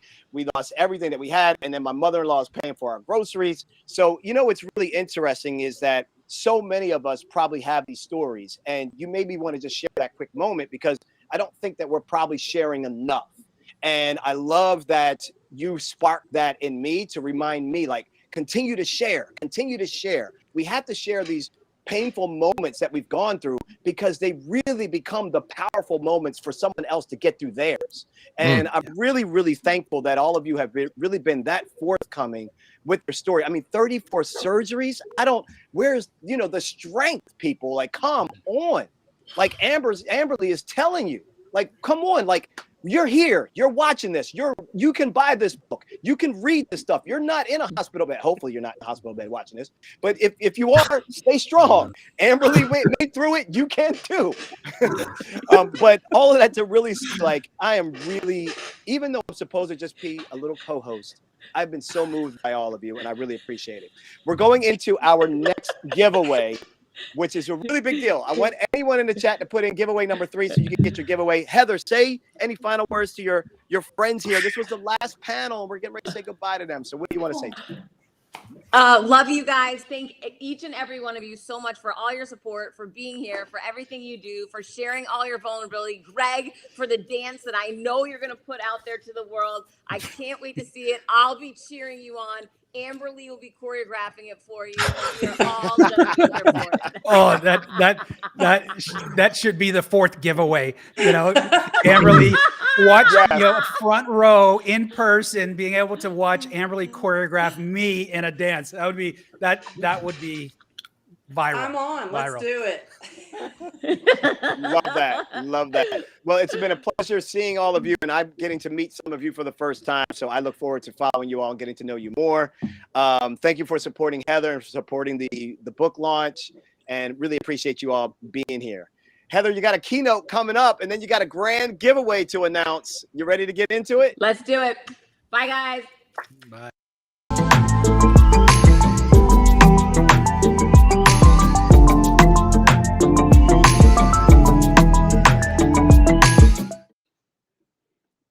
Wow, man, we got a lot of people putting in number threes. Mark says great stories. You folks are true game changers. Amy says, this has been awesome. Much respect to everyone's stories. Warren says this, Heather, entrepreneurship is a cocktail of excitement, discovery, fear, and risk. Mix the cocktail right, and you'll never be thirsty. Ooh. Really good. Sometimes it's a tough drink to swallow, I'll tell you. But yeah, that definitely sounds like a bitter aftertaste. All right. Well, Scott is ready to rock and roll. He is your keynote speaker for this evening. So we're going to go ahead, and I'm going to turn it over to you to go ahead and introduce Scott, and then we will come back after Scott's keynote with our amazing closing giveaway. You all are not going to want to miss that. Heather, over to you. Thank you, Mario. And back with my good friend, Scott MacGregor. Scott, thank you for sticking around tonight and hanging with me. You got it. All right, what are we getting into? Talk to me. So I got to be honest. Mario is so good that he made me, I'm a little nervous. So you got to give me a minute. Need a little lavender. Guys, for anyone that doesn't know what Scott's doing right now, I talk a lot about when I get super nervous, and this is not sometimes on my slipper, because it is 9 o'clock at night. I tend to write a little something. Yes. Okay. Yes. I'm good. Okay. I'm ready to roll. So I write on the bottom of my shoes. I will. True story. It's chapter 1 in Confidence Creator, my first book. My son taught me that lesson. He learned it from an NBA player. I think it was from Steph Curry. You can do all things. He wrote that on the bottom of his shoes. It's a great hack. It's a great trick. It works. And it's one of those ways you can lift yourself up and not have to rely on other people to always be there cheering you on. Heather, this has been amazing, like crazy. The panels were on fire. This book is going to absolutely kill it. And I am so happy for you. And this has just been an incredible night. So, the book got me thinking a lot. So I crushed the book. I mean, I read it literally boom, read the whole thing. It really got me thinking. And I wanted to talk about villains and vampires. So I think villains are pretty easy to distinguish. Like those are the people, they're really out to get you. Like when you say who's your villain, I bet a name comes to mind. Like for me, Leo. I probably shouldn't have said his name, but hey. So they're easy to identify, and I think, you know, you cut them out of your life. So it's kind of non-negotiable. It's easy. Vampires, I think, are a little different. They like suck the life out of you slowly, and they dull your shine, and they're not as recognizable. So how do you identify, you know, villains? How do you identify vampires? And then how do you handle them? I love that. I love that you named it a vampire. I hadn't thought of it that way. I always call them the sneaky villain, right? The one that it's not as easily identifiable. It's not that nasty person that's in your face. It's a sneaky villain, someone that when you leave them, you feel drained of energy, or you're not feeling that good about yourself, or you're starting to second guess yourself and wonder, maybe I shouldn't be moving forward with this thing that I thought was a really good idea before I came to lunch and heard how this woman is judging me and doesn't think it's a good idea. So here's the thing. There's going to be lots of people in the world that are in our circle, but that doesn't mean that they are in our corner. And this book is all about differentiating who are the people that aren't in your corner. And when I tell you, and I know this firsthand, firing those vampires, firing those sneaky villains that are there, it's just as important as firing that real big villain that is easy to identify. Because when we have these people sucking the life out of us, we leave them, we're putting energy in our life and out into the world thinking about, I don't feel good, I'm bummed out, why did I spend time doing that? That's using up the energy that you could be using to create confidence in yourself, to move forward with your plans, to take chances, to go bigger. And when we put our energy towards those people that are actually sucking it out of us, we are the ones that lose in the end, right? We are the ones that don't end up shining our light and making this world a brighter place. So I love that idea, Scott. It's critical to identify those vampires, just as important as it is to identify those major villains. So true. So let's get tactical for a second. So in either case,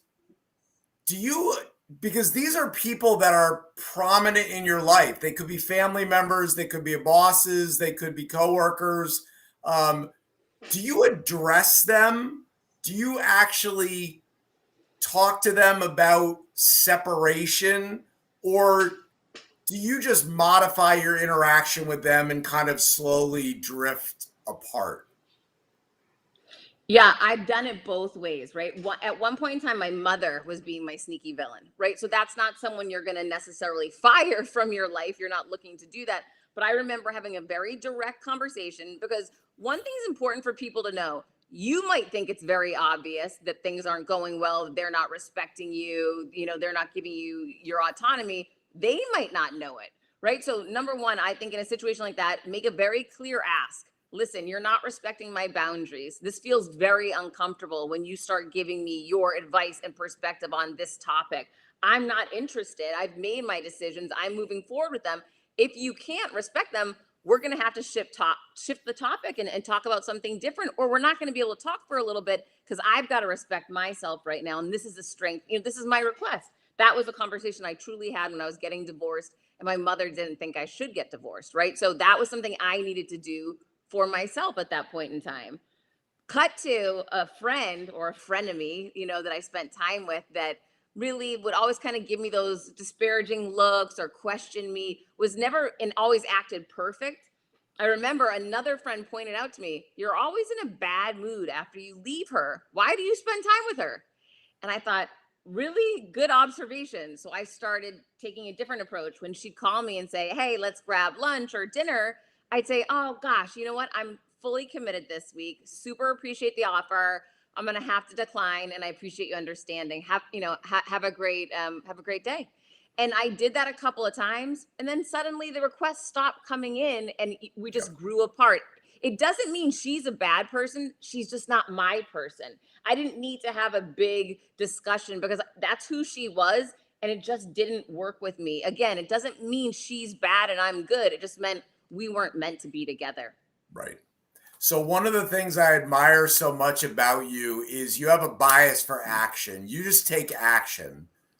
When in doubt, you just go. So what are the consequences for people if they don't take action in firing their villains? Oh my gosh, for a decade, I worked side by side with a woman who did not like me, gave me disparaging looks, was a villain, and and I tried to turn a blind eye to it. What ended up happening was I started showing up as a B-rate version of myself. I became a watered down version of the person I used to be. So I was diminishing myself because of this situation. When you allow villains and vampires and all these people who aren't your people to stay in your circle, in your sphere, you are chipping away at your confidence day in and day out. And you might not see it because it isn't this big, obvious, flip of a switch until something happens, like you throw your back out or you start losing your hair and your body starts showing you. You can't live like this. You can't live with this negativity. You've got to fire these villains so that you can really start to take off and open up space for great people to show up. People like Scott MacGregor, who showed up right after I fired my villain.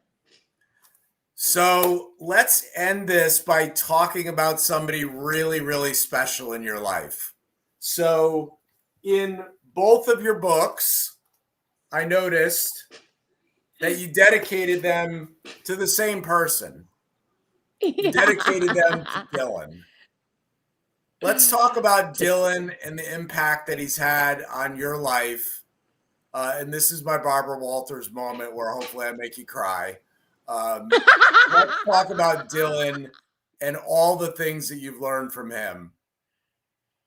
Yeah, thank you for asking that. And we did not rehearse this, guys, just so you know. So it's so funny that I didn't know you were going to ask me that. But what's interesting is that something really big happened this summer. You know the story already, but I don't know that everybody else here knows it.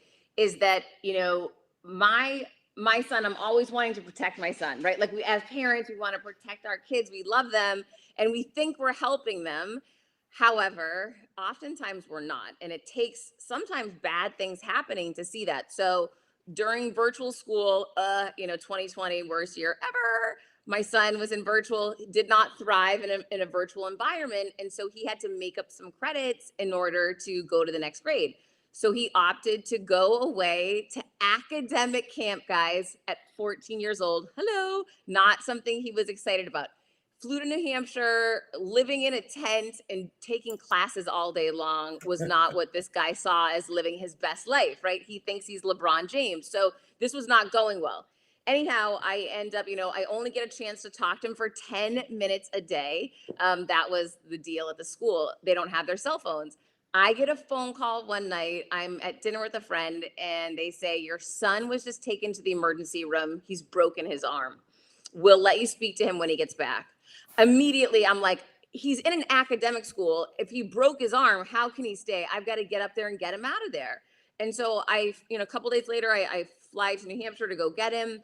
And I walk up to the camp and he walks out with a broken arm and a cast, but no bags. And he said, let's go to the hotel so we can talk. And we get to the hotel and he says, Mom, he's left-handed. He broke his left arm. And he said, I taught myself to write with my right hand. I taught myself how to shower with one arm. I taught myself how to eat with my right hand only. I taught myself, and it just kept going and going. And he figured everything out. He was facing all this adversity and he kept finding solutions. And so I'm sitting there listening to him and I just start tearing up that I saw this really awful experience was such a growth opportunity and an empowerment moment. I saw him more confident. I saw him more responsible. And at the end, he said, Mom, we can do hard things and I can do this. I didn't come this far to give up now. And it ended up being this pivotal moment in this young man's life that he was playing out for me that just reminded me of my own, getting fired and then getting back up and taking messy action and trying to figure out different ways. He was doing these same things in this very different, unique environment.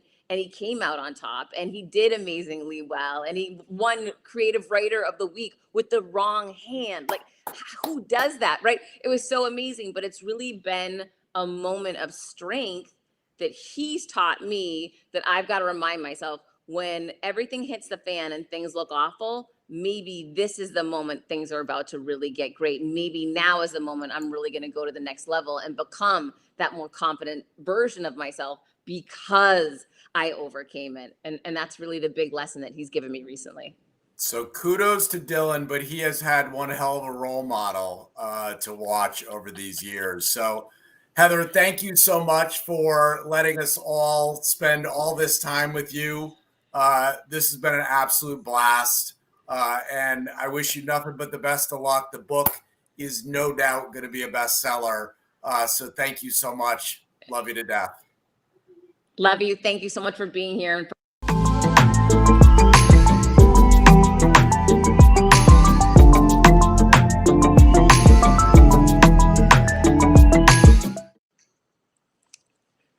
Wow. Heather, I can't believe we did this. You did this. You invited me to be a part of this. I've been so honored to be a part of this, but we are at the grand closing of the Overcome Your Villains virtual launch book party for you. This has been a really great moment. Shout out to Leo, by the way, Scott. Like, yeah, shout out to, I think he said that guy's name was Leo and he fired his villain. He's like, maybe I should have said his name, maybe not. That was hysterical. That was so funny.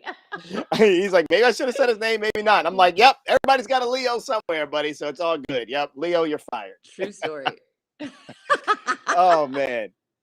So look, we want everyone to go ahead and go. We have a special surprise that we're going to announce in just a second. But before we do that, we want to make sure that everyone is trying out for the grand giveaway because you can complete the bonus offer by going to overcomeyourvillains.com. So go to the website, overcomeyourvillains.com. Make sure that you complete the bonus offer form. It's right there. Simple process for you to fill out and follow through on. And then you put the order number right into the form. It gets all tracked, and you will end up getting over $700 worth of bonuses that will help you pursue your passion, be more focused, overcome these hurdles, slay these dragons and these villains, and make it to where you want to go to. Look at that. That's the website right there, overcomeyourvillains.com. And then when you drop in there, you hit that purchase, exclusive offer. And Heather said it's only going to be there for a limited time. When is that offer going away, Heather? It disappears this Friday, so take advantage of it because all of these things will be you'll have to pay to get them. So please get them for free now. All you have to do is order the book. You can gift the book to someone. You can keep the bonus bundle, or you can give that bonus bundle to anybody you want. Super smart. I love that. It's the holiday season. It's giving season. Make sure you go ahead and send a couple of book orders to some other folks as well and take care of other people's dreams and help them realize them. Okay, now we have a special guest for you that I'm excited about that you don't know about. It's a surprise guest. Are you ready for this? I was born ready, baby. Let's go. All right, let's bring him in. Hi, look at that face. Look at that face. I'm so proud of you. I finally made it. Oh my God. I was driving home like crazy. I'm like, I have to get there for this. What a big milestone. I'm so excited for you. Oh, thank you, Alex. Thank you so much for being here. For anyone who doesn't know Alex Carter, she's the #1 female negotiator in the world. You've got to follow her. You got to check her out on my podcast. She's been on a millions of times. Amazing friend. First thing in the morning when I turn my phone on, when my book is launching, the first text I get is from Alex Carter. Heather, I'm so proud of you. I'm so excited of you. Wow. Talking me through how she launched her book, how her book became a #1 Wall Street Journal bestseller. Heather, here's what you need to do. Always there, ride or die. Alex, I'm so grateful for you. Oh man, Heather, like, I just want to know, you've been through this before. My one question for you is like, what's different about this moment this time? Shipping problems, Alex. This is I know. Oh my gosh. It's so crazy. Talk about I overcoming never a thought- villain. Yes, this is the villain right now. Shipping issues and supply chain breakdowns. Who would have ever thought 2018 would have been an easier year to launch a product than 2021? But it certainly was. I know, you know, it's so true. It just goes to show, right? Like, there's so much we can't control, right? And folks like us, we want to work, right? And you're all about, right, confidence and having a plan and going in. And sometimes, I was just trying to see how late it is, if I can curse or not, but sometimes stuff hits the fan, right? Sorry, born in Brooklyn. And like, and your villain, right? You know, you have to, it's all mindset work, right? I think that's what I've learned from you. It's about like doing what you can do, right? And marshaling your resources, even in the face of a total supply chain error.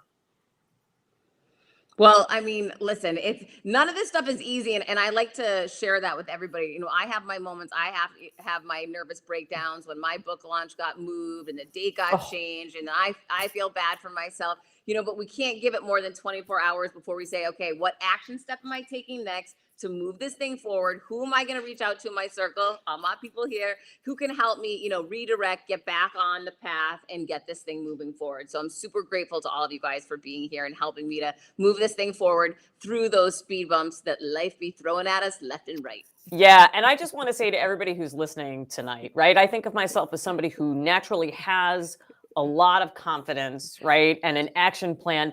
And Heather's helped me tremendously, right? We've been, you know, talking and hosting events together since the beginning of the year. And I've learned so much from her approach. And so I know that anybody here, regardless of where you are in your career journey, if you're at the beginning, if you feel like you're crushing it, there are things you can learn from this book and some like crazy stories, right? That are going to help you seriously level up. Oh, thank you, Alex. Thank you so much for being here. I know how busy you are with work and getting home, getting your daughter to bed, and then running in here and getting on. It is not easy. So that does not go unnoticed. No, she's downstairs eating cookie dough. Everybody wins, right? I'm like, I'm going to get on this book party, go nuts with the cookie dough. Mommy will be down in a short while. It's all good, right? So before you run, Yeah. Your book, Ask for More, right? Yeah. What's one tip that you would share for people that are listening to ask for more? They're trying to overcome their villains. They're trying to push through. Some of it's self-doubt within ourselves. Some of it we have external villains. What can we ask of ourselves, or what do we ask of others? What would be a quick tip? I know I'm putting you on the spot, but okay, no worries, right? So one tip that aligns really well with Heather's work is thinking about a prior success. So it's like before you're going in to do that big thing, right? Taking a time to say, okay, I'm Mario. What is something that I'm really proud of that I've done in the past? And then not just thinking it, but actually Emmys. I know. I'm saying this as I'm like, holy shit, are those Emmys in the background? They are. Yes. I mean, okay, sorry. So we just broke the profanity seal here on LinkedIn. Hi, everybody. I'm about to get censored and taken off the platform. Hi, everybody. I'm Alex Carter. Right. Hi, everybody. I'm Alex Carter, born in Brooklyn, family of all boys. I curse like a sailor. It's all good. So, and people are sending me messages in the back channel like, thank God we're on late night. So what it's about, Mario, is writing down your prior success and then thinking about how you did it, right? So let's imagine that Heather is about to go into this BS where she's got supply chain issues. She might sit down and say to herself, how is a time, like when is a time that I've handled a curveball before? And if she writes it down, do you know that research shows that you're actually going to perform better, right? That's a negotiation tip, but it's also what Heather teaches. It's a confidence tip because it reminds you we've all achieved greatness in the past, you know, large and small. Focusing on those is going to help you get to where you're going next. That's major. It really is. Like if you all really sit with that for a second, what she said, a couple of key things. One, write it down, not just think about it, write it down so you can actually see it on paper. Number two, stop minimizing the stuff that you have had as wins. Too many of us are so focused on the goal we want to get to that we don't recognize the goals that we've already achieved. And you're diminishing the wins that you really could be using as this momentum that she's talking about to help you empower yourself and give you that thing we all want, which is more damn resiliency. Man, that was really good stuff. Thank you for sharing that. I put you on the spot and you delivered. I appreciate it. Thank you. Hey, I love it. And resilience, in fact, is what Heather was talking about with Dylan before, right? I mean, it's actually the number one thing that we want to cultivate because life isn't easy, right? You know, sometimes Heather, the villain's out there. Sometimes the villain is the supply chain. Sometimes I'm my own villain, right? And we have to learn over and over again the resilience to overcome that, which is why a book like this is so needed because even if you think you know it, You need to hear it over and over again from somebody who's been there to really let it sink in. Wow. Man, so powerful. It just got goosebumps right there. All right. If there was one story or one thing that you would share really quickly about Heather that really maybe even caught you off guard, I'd love just a short little glimpse. I really would love to hear that. Okay, what's something that struck me about Heather? Okay, I'll say this. When we first started doing events together, and this was on Clubhouse, it was on audio, I was struck by how candid Heather was, right? Like I knew about her, I knew of her, but I'm somebody who's always been pretty guarded, right? Like I don't want to show my quote unquote dirty laundry to the world because I thought that to be an authority, to be an expert, I had to look perfect. And then I meet Heather Monahan and she's like, good morning, everybody. I got fired. And here's how it happened. And here's what happened from there. And then I was, I went on Elvis Duran and I was kind of a mess, but kind of not. And here's some other things I've gone through. And Heather talks about how when you shine a light on shame, right, that shame dissipates.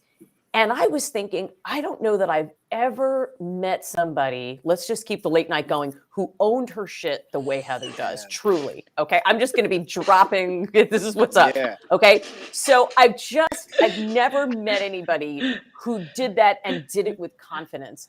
And it really gave me courage, actually, I have to say, to go out in my own speaking engagements and say, here are times that I've struggled. Here are times when I even hit the wall, right? Or stuff happened to me. And so that's something about Heather, just how there's a lot else I could say. She's also one of the most generous people you will ever meet. You need something, Heather Monahan will hook it up for you immediately. But I think it's shining that light on shame really affected me. Woo! Shining a light on shame. Powerful. Super powerful. Makes me think of like how all of our experiences is our expertise. So many of us don't even think we're experts in the thing we are because we haven't achieved some certain thing, but all the experience that we've done already is our expertise. And shining a light on shame just shows us how much we've all gone through and how strong we truly are. So thanks for sharing that. And thanks for sharing how human she is, because that's why we're here, to celebrate this great human and celebrate the launch of this book. Now, everybody, you have to promise me you're going to buy this book. I want to see it in the chat. If you haven't done so already, I want to know that you've bought this book. Let me know in the chat. And I'm going to still say I haven't gotten my DM yet. I said, well, I've gotten one. I've gotten one. I said 3 DMs to @Mario Armstrong on Instagram. The first 3 DMs, I will be buying your copy of the book, Overcome Your Villains. Let's support Heather in a big way. Let's help the world. We need more people to overcome their villains. And honestly, y'all, I'm just going to plead for society. If more people would overcome their villains, we would have a happier planet. So can we just get and I'm being really serious. Some people really need to get this copy of the book for a present or a gift.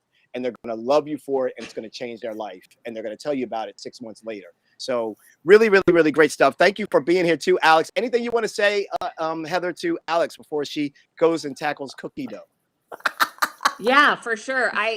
For those that don't know my whole story, I did not have a lot of support from women in corporate America. I had a lot of male supporters, male mentors, male friends, but the women in corporate America, sadly, were not my advocates, and a lot of them were villains, in my story. And for me to now be out in this whole crazy entrepreneurial world and then find people like Alex that are just ride or die, keep showing up, don't see, collaboration over competition, always, how can we do it together? How can we make it work? Heather, I don't see it that same way. Maybe we can do this together. Maybe we can see it from different angles. Maybe we can work on it together and make it better. Having women, for me specifically, that I trust and know have my back has just been a complete blessing. So I'm so grateful for you, Alex. And you're such an awesome friend, awesome human. And I was with Glenn Lundy yesterday, and we were both singing your praises. So I just want you to know, you're loved far and beyond, my friend, wherever you are, every day, always thinking about you. Thank you. Thanks, Heather. Same to you. And truly, savor this milestone. It's so wild. When you put a book out into the world, folks, it is like giving birth, right? It's like you have labor pains. It's a whole thing. So I just want to say congratulations for getting to this place.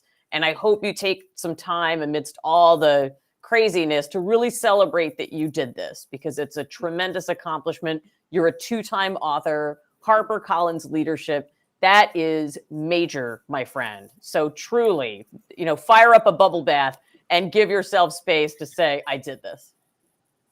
Whoop, whoop. We got to celebrate the wins, people. We are doing it right now. Absolutely. Thank you. Absolutely. Thank you, Alex. It was so good to see you. Thanks for popping in and being a surprise guest. That was awesome. Michelle says she's jealous of this friendship that you got going on, of these women supporting you. Sharon says she has the book, which is awesome. That's really, really great. Eric Silverman wrote, owns her, and then he used all the poopy emojis. Eric, thank you for being here, my friend. People are loving this. All right, we're going to go ahead and get ready to close out. We're going to do the super final closing right now. Final offer is going down. So go to the website, y'all, overcomeyourvillains.com. Make sure you fill out that form, buy the book, and you will get a chance to win you will get a whole bundle package worth over $700. I think it's well over $1,000 if you ask me personally, that you will always have access to as well. Heather, any closing words? I just want to say thank you to everyone. Thank you, Mario. Mario, you're like the freaking master MC. Not only are you bringing the heat with your Emmys, you are bringing the heat with running the show. You're so flipping good. So grateful to you. So grateful to Travis for you guys. Travis. This whole thing happened. Travis, shout out. You are the master, the brains behind this whole operation. So grateful and hope that everybody got some value here today. And Travis, there he is. The man making it all come alive.